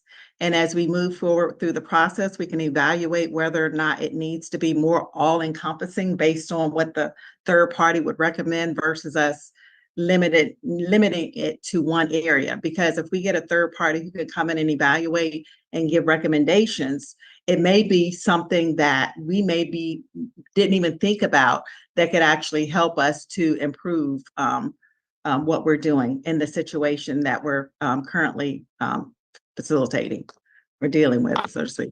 Dr. Friday Stroud, and then we're going to go ahead and finish because we have a vote out on the floor. And I'm sorry, Arnold, I know you disappeared for a second. Okay, go ahead. And I was just going to remind, oh, sorry. I'm sorry, let Arnold finish. Dr. And Friday Stroud. go ahead. Yeah, I want to also make sure that we address following up with the alumni regarding this process, so that we follow up. They know that we have reviewed, we've listened to them, we are reviewing the process, there's accountability, and so that they understand that they can now have confidence, and we have restored their faith in what our roles and responsibilities are. That getting that communication out is of utter importance, and those are the expectations from me as Director Arnold. And I'm willing to help. Great recommendation. Thank you. Director Friday Stroud, and then we're gonna wrap it up. Not director again. Oh, I'm sorry. Yeah. Dr. Friday Stroud. Okay. I just wanted to remind you all, and you have the audit committee chair here, but there was a full operational audit that is required every 3 years. So that was done, as well as Crow was hired by the Board of Governors to do an operational audit of all SUS foundations the year after that. So in the last 2 years, we've had 2 full, complete operational audits, and just wanted you, as Director Coleman was asking about the distinction between all encompassing versus just giving, wanted to give you all context for that. Exactly. Yeah. Nick, if you could proceed with the vote, please. Chair Lisa LeBeau. Can you restate the motion, please? No, Can you restate the motion, please? Yeah, it's going to be the same as the initial motion that Director Kidd made. I think it's appropriate to restate it since there's some confusion about what the people are voting on. Director Kidd, I don't think, well. Director Kidd. Now I have to try to remember what I said the first time. So the intent of this is to address the fact that we're here learning about this after the fact and dealing with this, right? So the motion on the floor is to have the foundation board engage a third party to do an external audit and evaluation of our processes and financial controls, as well as do the appropriate valuation, et cetera, KYC for this particular transaction. So engaging a third party like an investment bank or an accounting firm, whatever we deem is the appropriate third party vendor, but we need an external evaluation and audit of our processes and financial controls that led us to this particular situation. Okay, thank you, Director Kidd. Nick, if you would move forward with the vote, please. Chair Lisa LeBeau. I vote for. 3A. Vice Chair Kenneth Neighbors. Nay. Director Freddie Raines. Mhm. I'm sorry. You said no, can you hear me? Yeah, I couldn't hear. Was it yes or no? I apologize. No, it was, I'm against it. Okay, thank you. Director Erica Hill. Yay. Director John Crossman. President Larry Robinson. Yay. Director Sean Bryant Abney. Nay. Director Angela Adderley. Nay. Director Elaine Armster. Director Terry Arnold. I am for. Yay. Thank you. Director Rebecca Brown. Director Gregory Clark. Yes. Thank you. Director Josetta Coleman. Nay. Director Carmen Cummings Martin. Director Marcelia Freeman. Yes. Director Jamal Gibson. Director Clifton Goins. Director John Green. Nay. Director Billy Greer. Nay. Director Monica Williams Harris. Due to the broad nature of the motion, my vote is no. Director Cecil Hobbs. Yes. Director Lawrence Humphreys. Director Curtis Johnson Jr. Yes. Director Chakisha Kidd. Yes. Director Lenitra King. No. Director Kyla Mays. Director Ebenezer Oriaku. Director TJ Rose. Director G. Scott Uzel. Director Tawana Monroe Ward. Director Terrell Whitley. Okay, give me just a second. Okay.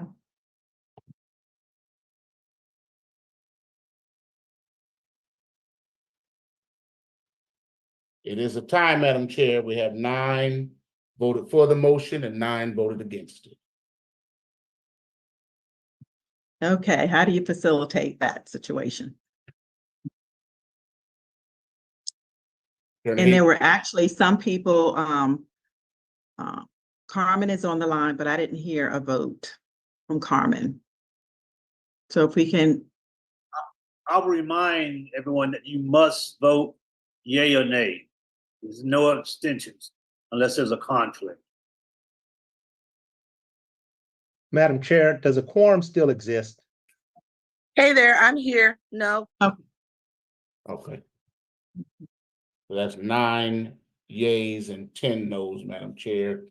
Director Armstrong just texted me to say that she is on the phone. Can you speak, Director Armstrong?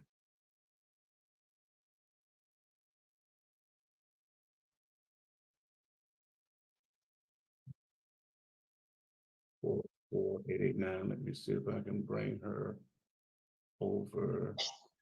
okay. Okay, Director Armstrong, you should be able to speak. I've allowed you to speak.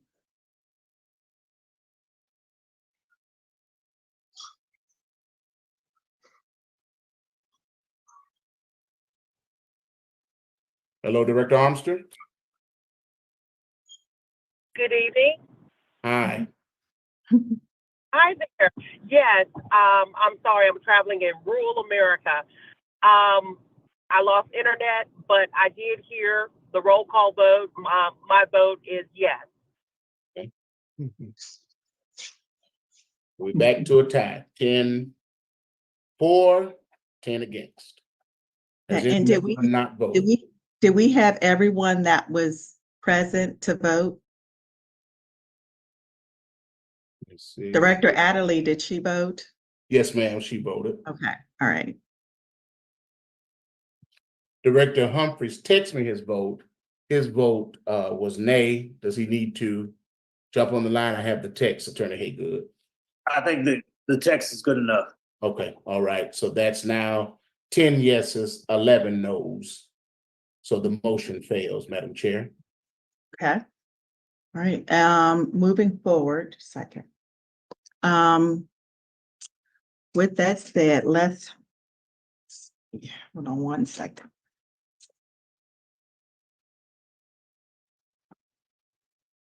Okay, I could see we had one other question. Director Hobbs, did you have, okay, Director Hobbs. And then we'll. Yes, Madam Chair, thank you. Proceeding on the last line of discussion, if it is possible, I'd like to make a motion that we engage a third party to audit our procedures for evaluating and receiving major gifts. Yeah. May All I right. respond to that, please? I just have Say that again. Without, and I respect what you're saying. We have bylaws that address that issue already in place. We have Dr. Shaw, Dr. Friday Stroud, not director, addressed that we have an audit that deals with that specific issue. It's been mandated by the governor that we have audits that address those issues. Maybe we need to take a good look at the bylaws and see whether our bylaws are encompassing enough to prevent some of what happened if we feel that something has happened. Because we've addressed this issue multiple times before. We've had private parties to come in and look at the bylaws. We have an annual audit, financial audit, and we have this other operational audit, So which why address is it these still a issues. problem? I understand your concerns. I do. What I'm saying is we have the mechanism in place to resolve what your issues seem to be. Point of order, that's duly noted. We have one other quick question, and then because we do have a motion on the floor, we're going to move to vote if necessary. Director Kidd? So just a quick point of discussion around that point is that we are in this current situation with everything that we currently have in place. I would like to second the motion of Director Hobbs to have a third-party external audit and review of the procedures related to financial controls and giving for major donors, as was stated. So narrowing the scope of the original motion. All right, it's been moved and properly second. Discussion? Director Humphreys? Well, first of all, I was kicked off the call, and I want to know if that was intentional. Because if it was, I have a real problem with that. You know, the full board needs to vote on these matters, and any attempt to exclude the full board is a problem. And so I would like to understand from the staff what happened with some people being panelists and others being kicked off. Ninja, nobody care about your vote, boy. Sit your ass down. So I can say it was not intentional. This is a call with a much larger participant base than we're normally used to. And so there may be some glitches with Zoom. And as soon as you text me to let me know that you had been kicked off, I immediately promoted you back to panelist. So with my apologies, I'm sorry. I understand, Nick, but I sent 8 emails to you, the chair, and the vice chair, and I didn't get any response. And so we can move forward, but that's inappropriate. Okay. Okay. Thank you, Director Humphreys. What we're going to do is move forward since we have a motion on the floor. Again, open for discussion, but I know we've discussed this extensively. So we're going to move for the vote.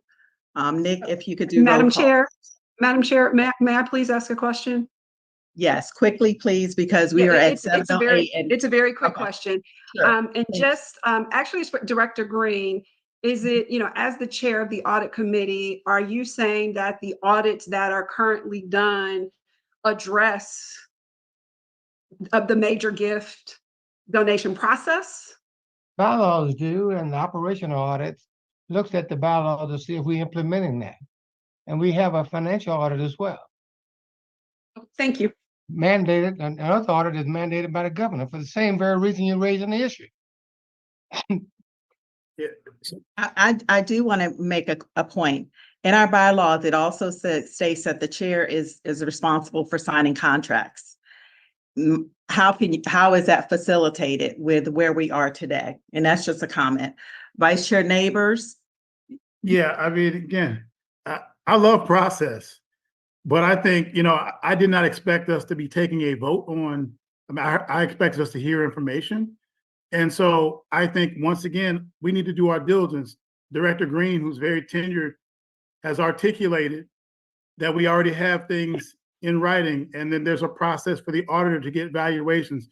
So perhaps we study the issue and maybe take it up at the next general board meeting, right? When we can actually have the committees do their work and then come out with a recommendation versus doing a spontaneous motion that, that basically can wait until we get to the right before the NAA meeting, and I believe that's in what, June, end of May, early June. Director Kidd. With that point of Director Neighbors, question for Attorney or Director Green rather. Given what is in our current bylaws, the process that was described today in terms of how this transaction was handled, the level of diligence that was done or not done, is that in compliance with what we currently have in place? You can only put them in the bylaws, but if you don't follow them, that's a different story. But that's exactly why I'm asking. Is it in the bylaws and we just didn't follow the bylaws? No. Attorney Haggard, you were speaking, Yes. couldn't you sit out? No, the bylaws only speak to the audit committee. They don't speak about a process of major decisions, not addressed in the bylaw.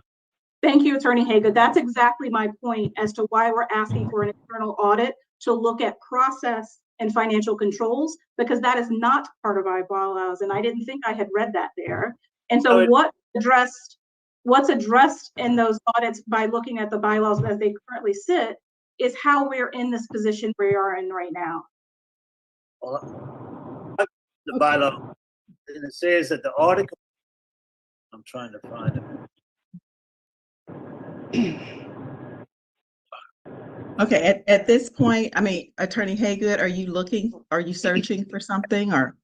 The audit committee shall be responsible for recommending the appointment of independent public accountants, as well as review the cost and scope of any audit provided by such accountants or auditors. Committee shall be responsible for review and evaluation of the reports provided by independent accountants that describe any weakness in the organization's internal accounting and management controls, and that certain recommendations for improvements in such controls.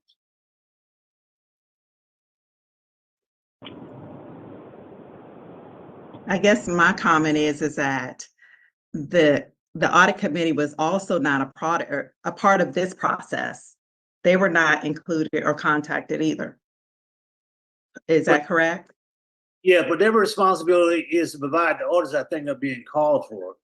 My only point is, so I don't think the audit committee's authority would expand to specific gifts. Now, certainly if there is a feeling by the board that the process needs to be studied, then I think it should be recommended to the audit committee, who would then bring it back to the full board for a vote. Right now, the vote is already on the floor. There's been a motion, it's been second. So at this point, we're going to move forward. Nick, if you could do a roll call, please. I thought it was defeated. No, we're doing another motion made. And can you repeat the second motion, please? Sure. The motion is to have an external audit of our process around evaluating and receiving major gifts. And just for point of clarification, I reread the bylaws before this meeting. I wouldn't make the motion if I thought they were addressed in the bylaws. And if we thought that this was in the scope of one of our committees, it's also something that I failed to see in any of the committee agendas the past several months. So it has not been an explicit priority, despite the commentary that this is something that has happened before. So it raises the question of why not? Hence my motion. Thank you, Director Cobbs. Nick, if you could move forward, because it's now 7:15. We were supposed to wrap it up at 6, and I understand it's been a healthy discussion, but we need to move forward with this final vote, and then we're going to close. I'm going to ask Chair LeBeau, I do have a question. This is Director Freeman. Yes. Just apologies for the ignorance. Does an audit also come with recommendations, or is an audit simply for information? My understanding, well, you know what? Let me go ahead and audits can come with recommendations. Okay, thank you, Dr. Friday. Chair LeBeau, quick question, Director Hobbs, if you would entertain a friendly amendment. I think to comment on something that you mentioned, I think if the audit committee has not done what you are suggesting in your motion, I think a part of it is because this is not something that's happened to us before, which is a blessing. And perhaps based on, I'm not sure, I think Director Neighbors may have said this, perhaps, or maybe our general counsel indicated this, perhaps this would be better done having the audit committee, since we are meeting in less than a month, take a look at our processes, since we have folks on our board who are very knowledgeable about what the process should be, have the audit committee and those people who are interested in participating on the audit committee to take a look at our processes to see if there are any recommendations that we can bring forth. And then, because what you're talking about is an expense of money. And so one of the things we have to do is try to save money, because we are responsible for, we talked about fiduciary duty a lot on this call.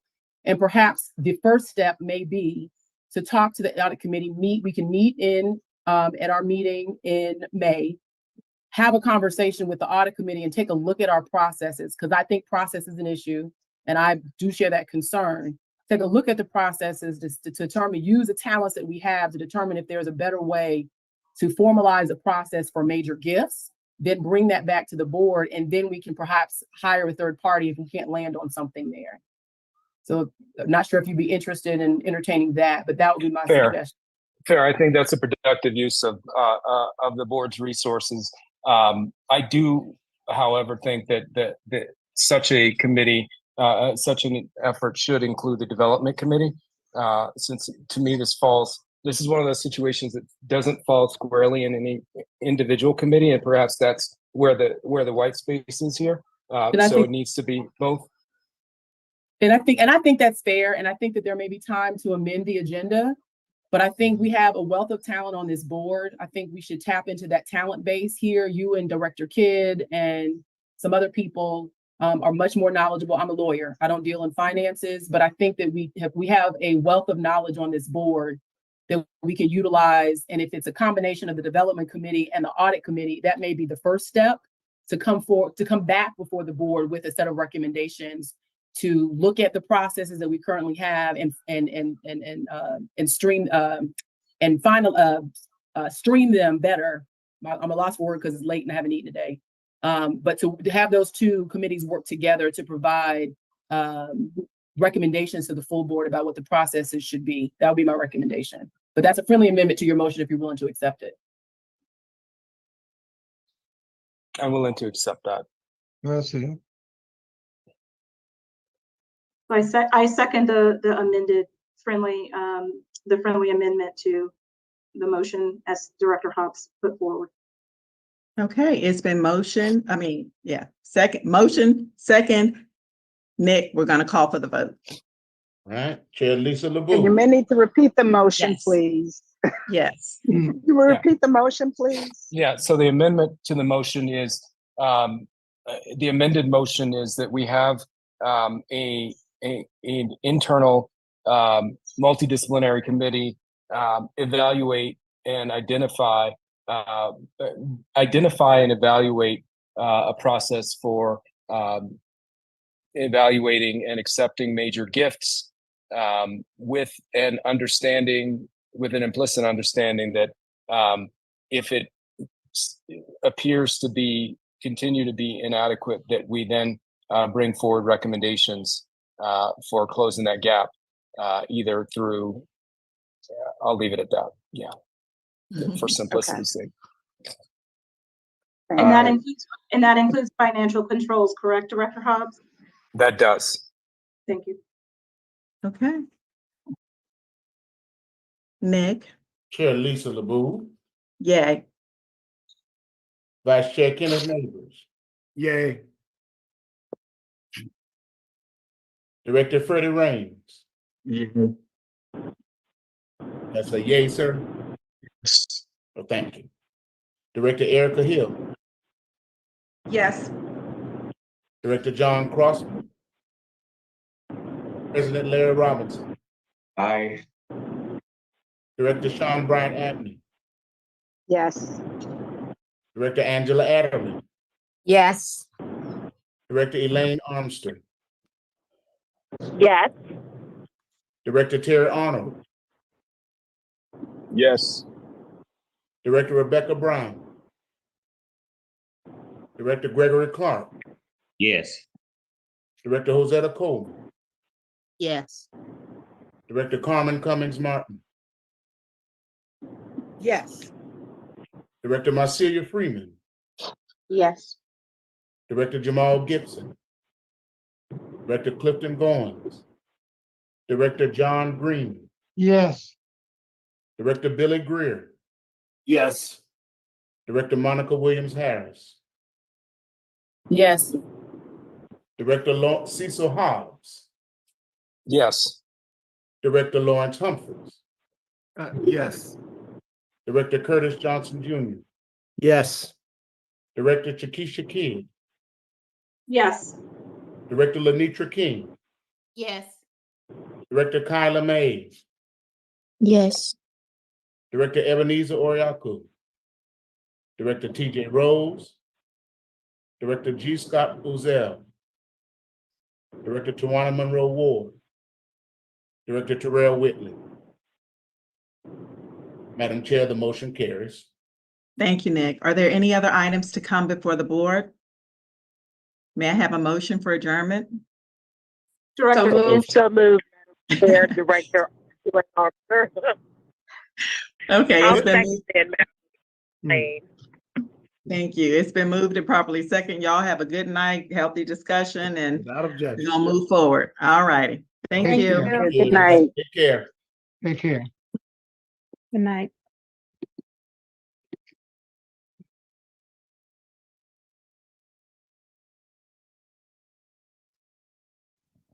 Well. Let me get that one. Well. Scamming up, scamming up, scamming up, scamming up, scamming up, scamming up, scamming. Somebody. Scamming up, scamming up, scamming up, scamming up, scamming up, scamming up, scamming. You know who? Scamming up, scamming up, scamming up, scamming up, scamming up, scamming up, scamming. That person. Scamming up, scamming up, scamming up, scamming. Let it ride. Scamming up, scamming up, scamming up, scamming up, scamming up, scamming up, scamming up, scamming. Scamming up, scamming up, scamming up, scamming up, scamming.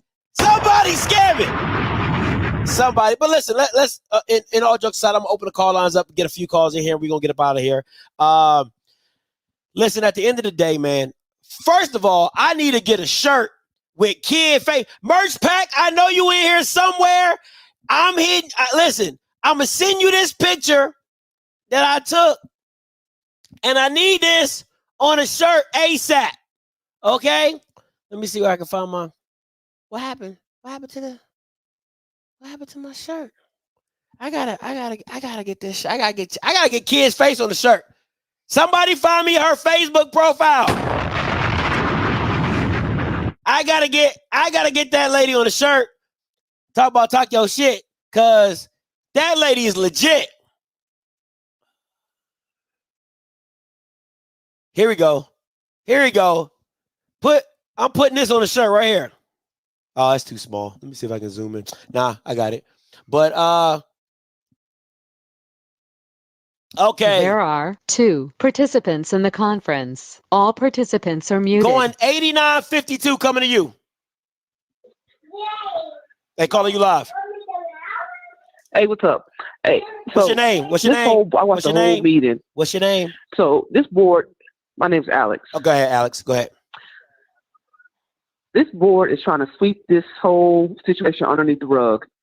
And you had a few, that tried to prevent that. But yeah, they're gonna try to bury the story. They're gonna try to bury it. And I'm not a FAMU grad, I'm an HBCU grad. So I identify with the HBCU struggle. This is embarrassing, not only to FAMU, but to all HBCUs. And to even allow this to be swept under the rug like this will even bring even more embarrassment to all HBCUs. So I think that we should keep this story alive, and somebody needs to be fired. Point blank, period.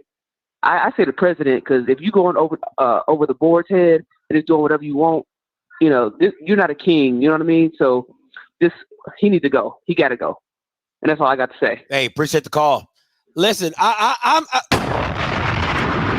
everybody got, listen, Stroud got, listen, everybody that she read off on that NDA, let me see. She said the president, she said Simmons, Smith, Stroud, 80 Sykes, all them ninjas gotta go.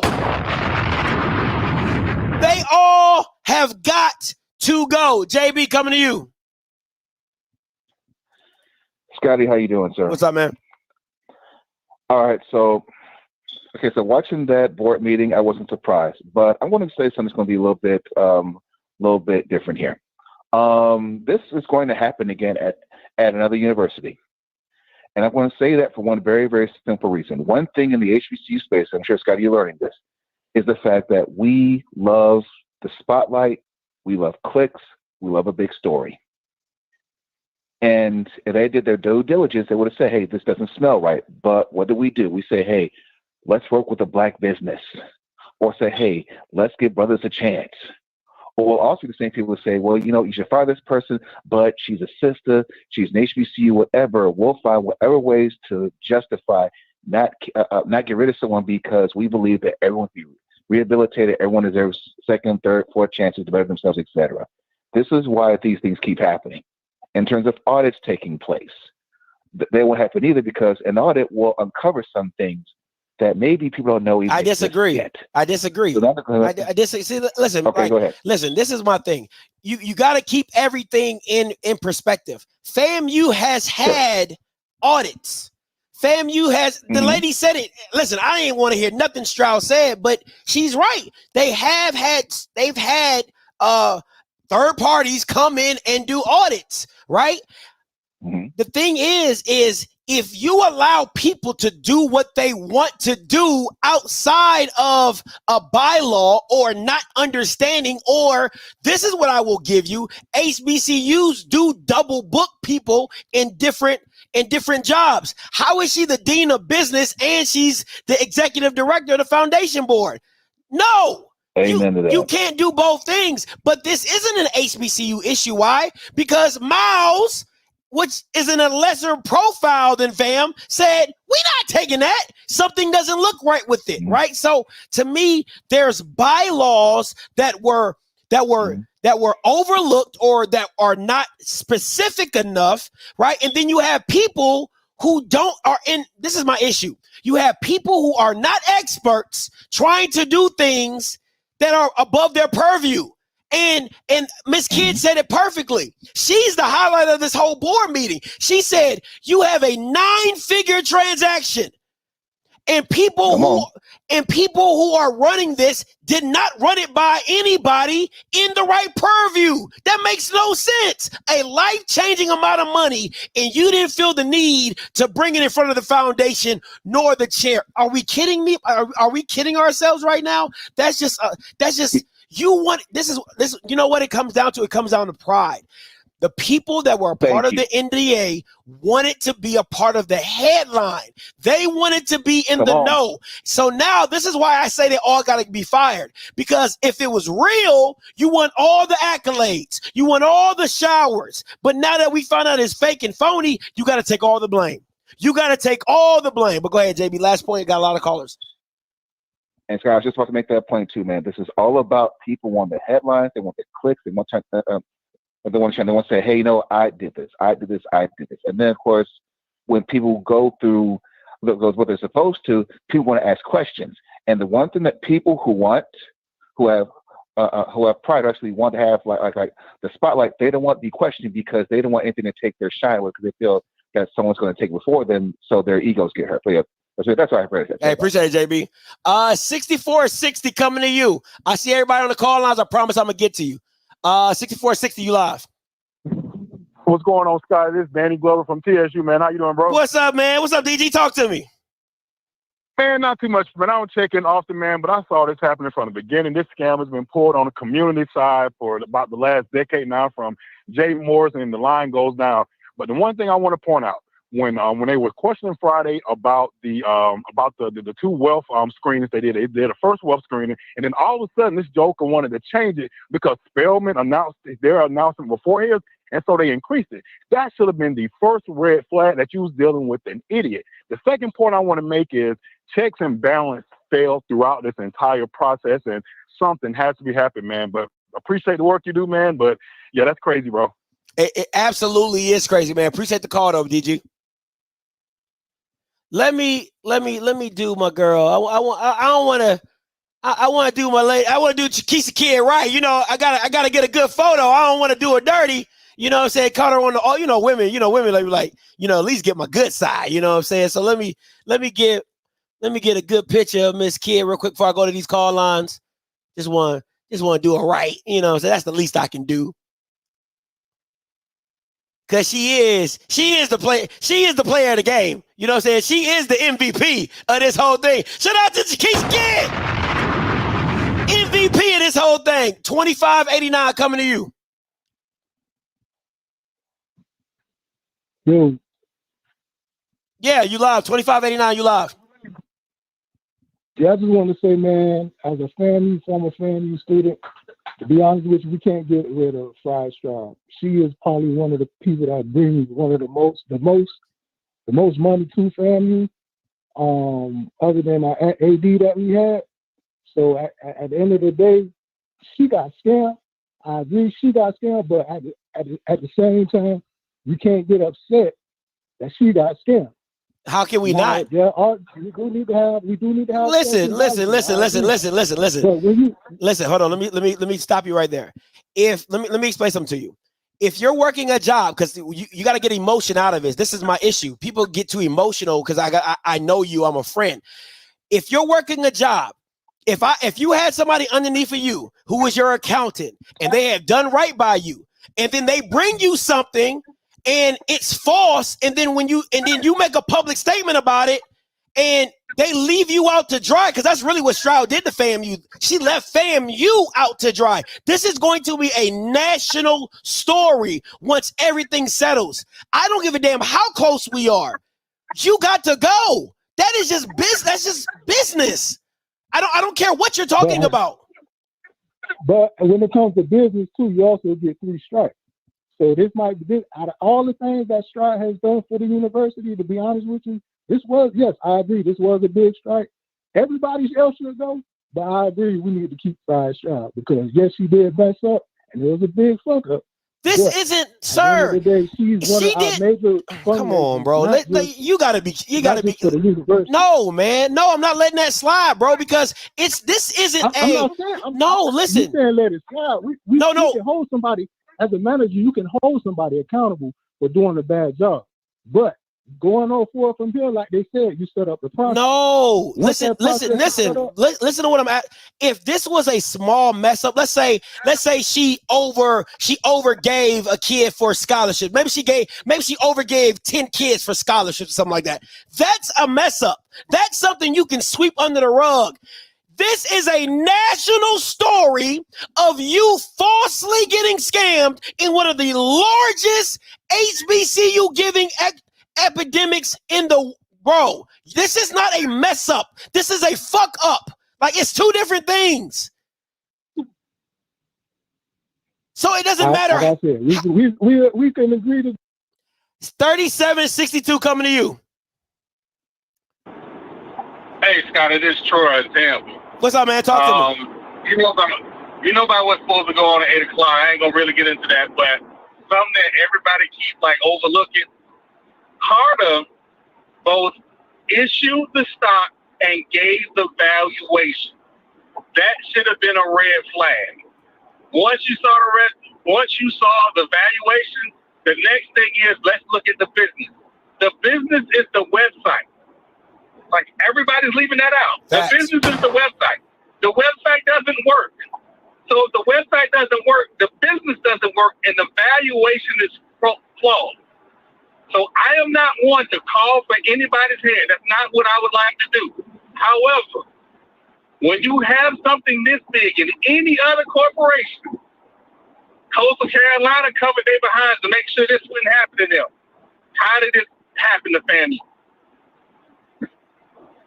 So listen, that's all I got. No, you're absolutely right, Mr. White. And this is the thing that any major business is going to have a scapegoat. That just is what it is. You have to put somebody on the front line has to take the hit.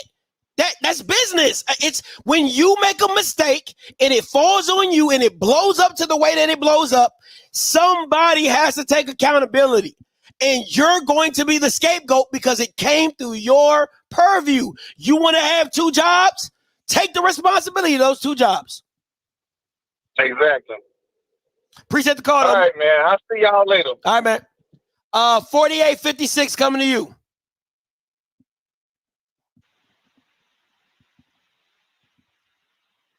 $48.56 coming to you. 4856, you live. Yes, can you hear me? Now I can. I'm sorry, I graduated from FAMU and it's nothing but karma. The first thing in business you're supposed to do, you research. They didn't do any research. They just bit. And the whole thing was shady. I mean, Ray Charles could have seen through this. You know, it's just ridiculous. And it's supposed to be the #1 HCBU. I'm just messed up because I graduated from them. It just got me mad, you know. It's so sad. All these educators with PhDs and everything, they don't even know anything about business. Not even a little bit. Thank you so much for the call. Listen, she said they done got me all messed up. I'm all tangled up, messed up, shook up, all type of stuff. And she should be. And she should be. Let me say this, man. Let me say this. If somebody's head has got to roll, I don't give a damn that she's the dean. Let me tell you what I feel like FAMU is going to do, but it's the wrong answer. Dr. Shante Stroud, don't call it director. Dr. Stroud is the dean of the business school. Let me put my slides up because I got my slides. Let me get my slides because I want to make sure. Here we go.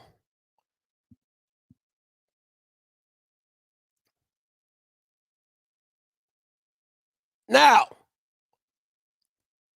Dr. Shante Stroud is the dean of the business school, and she's the executive director of the FAMU Foundation. I got several text messages while the meeting was going on saying that Larry Robinson had been told numerous of times to take her out of one of those roles.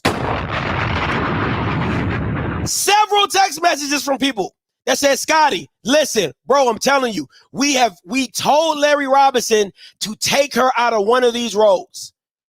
It's too much. If anybody has got to go, she has to be. And listen, those taking her from one role and leaving, that ain't good enough. I'm sorry. That ain't good enough. She should not be allowed to step foot on FAMU's campus. I do not care. It ain't no, we're going to remove her from executive director, but keep her at the dean of business. No, not doing it. No, she got to go. Gots to go. Now, I'm on the bandwagon that Larry Robinson has got to go to. And shout out to the MVP, Miss Kidd. You know what I'm saying? I like how Miss Kidd played it. Larry, where were your antennas when my store was being robbed? Don't be sorry, ho, be health. Your presence is no longer required. You are dismissed. You know what I'm saying? Like, where was Larry Robinson at in all of this? Where was his fiduciary responsibility in all this? Right? Because I'm telling you, you guys have got to get out of the notion that headlines are this is the thing. All these Negroes want to be in the picture. All these Negroes want to be in the picture, but don't nobody want to hold the responsibility when it comes down from above. But everybody want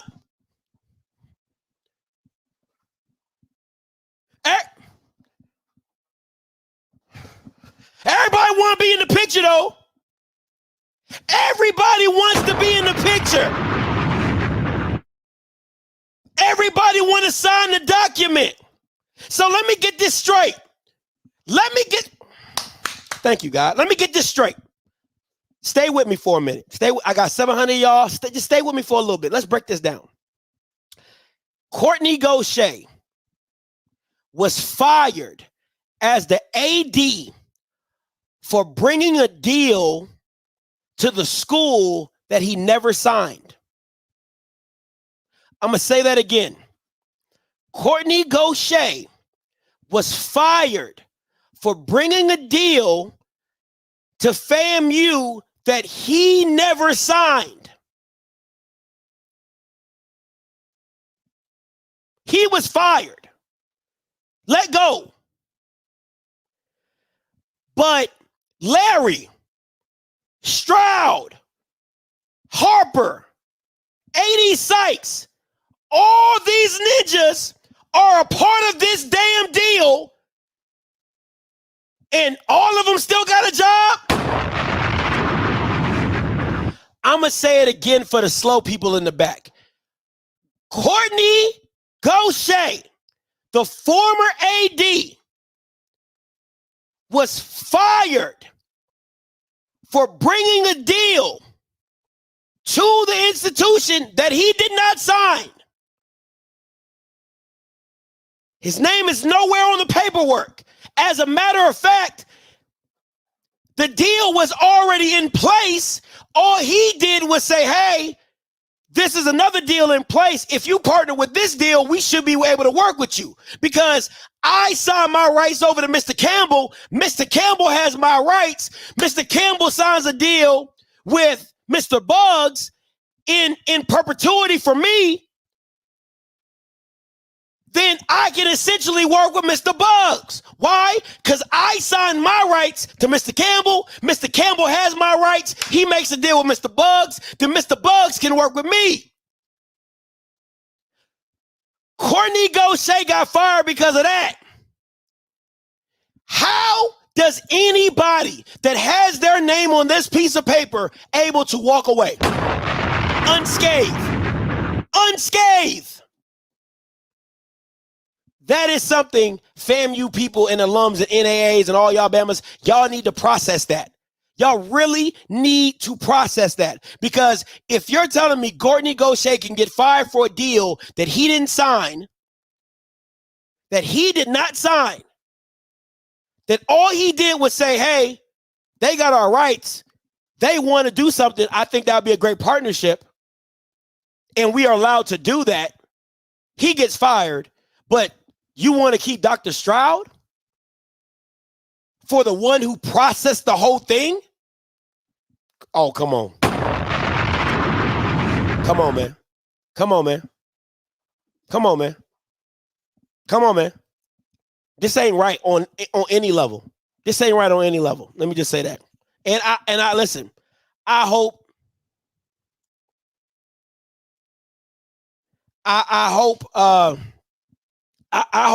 she gets walked off the campus.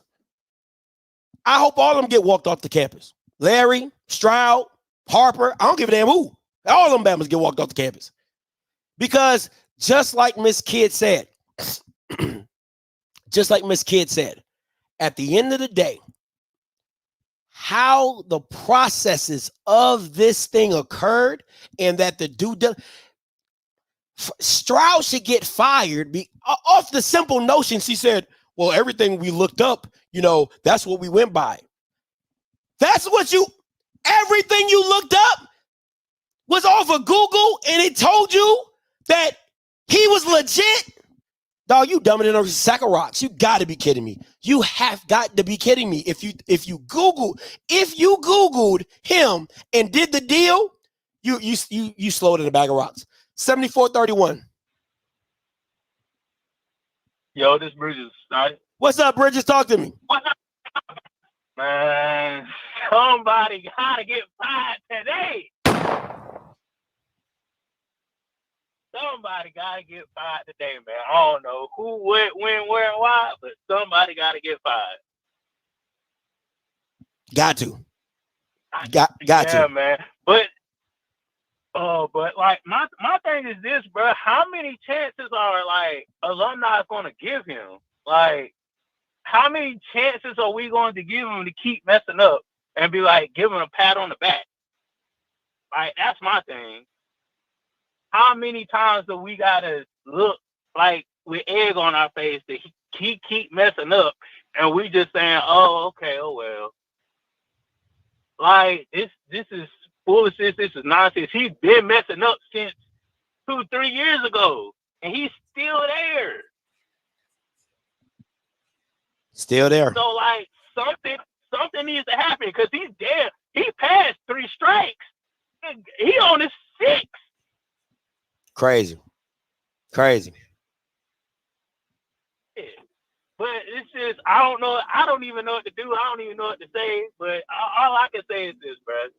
Somebody got to get their ass fired, and it better be soon. Hey, Bridges, you stupid, boy. Hey, Bridges at the call, boy. He said somebody got to get fired. Gotta be soon. All right, man.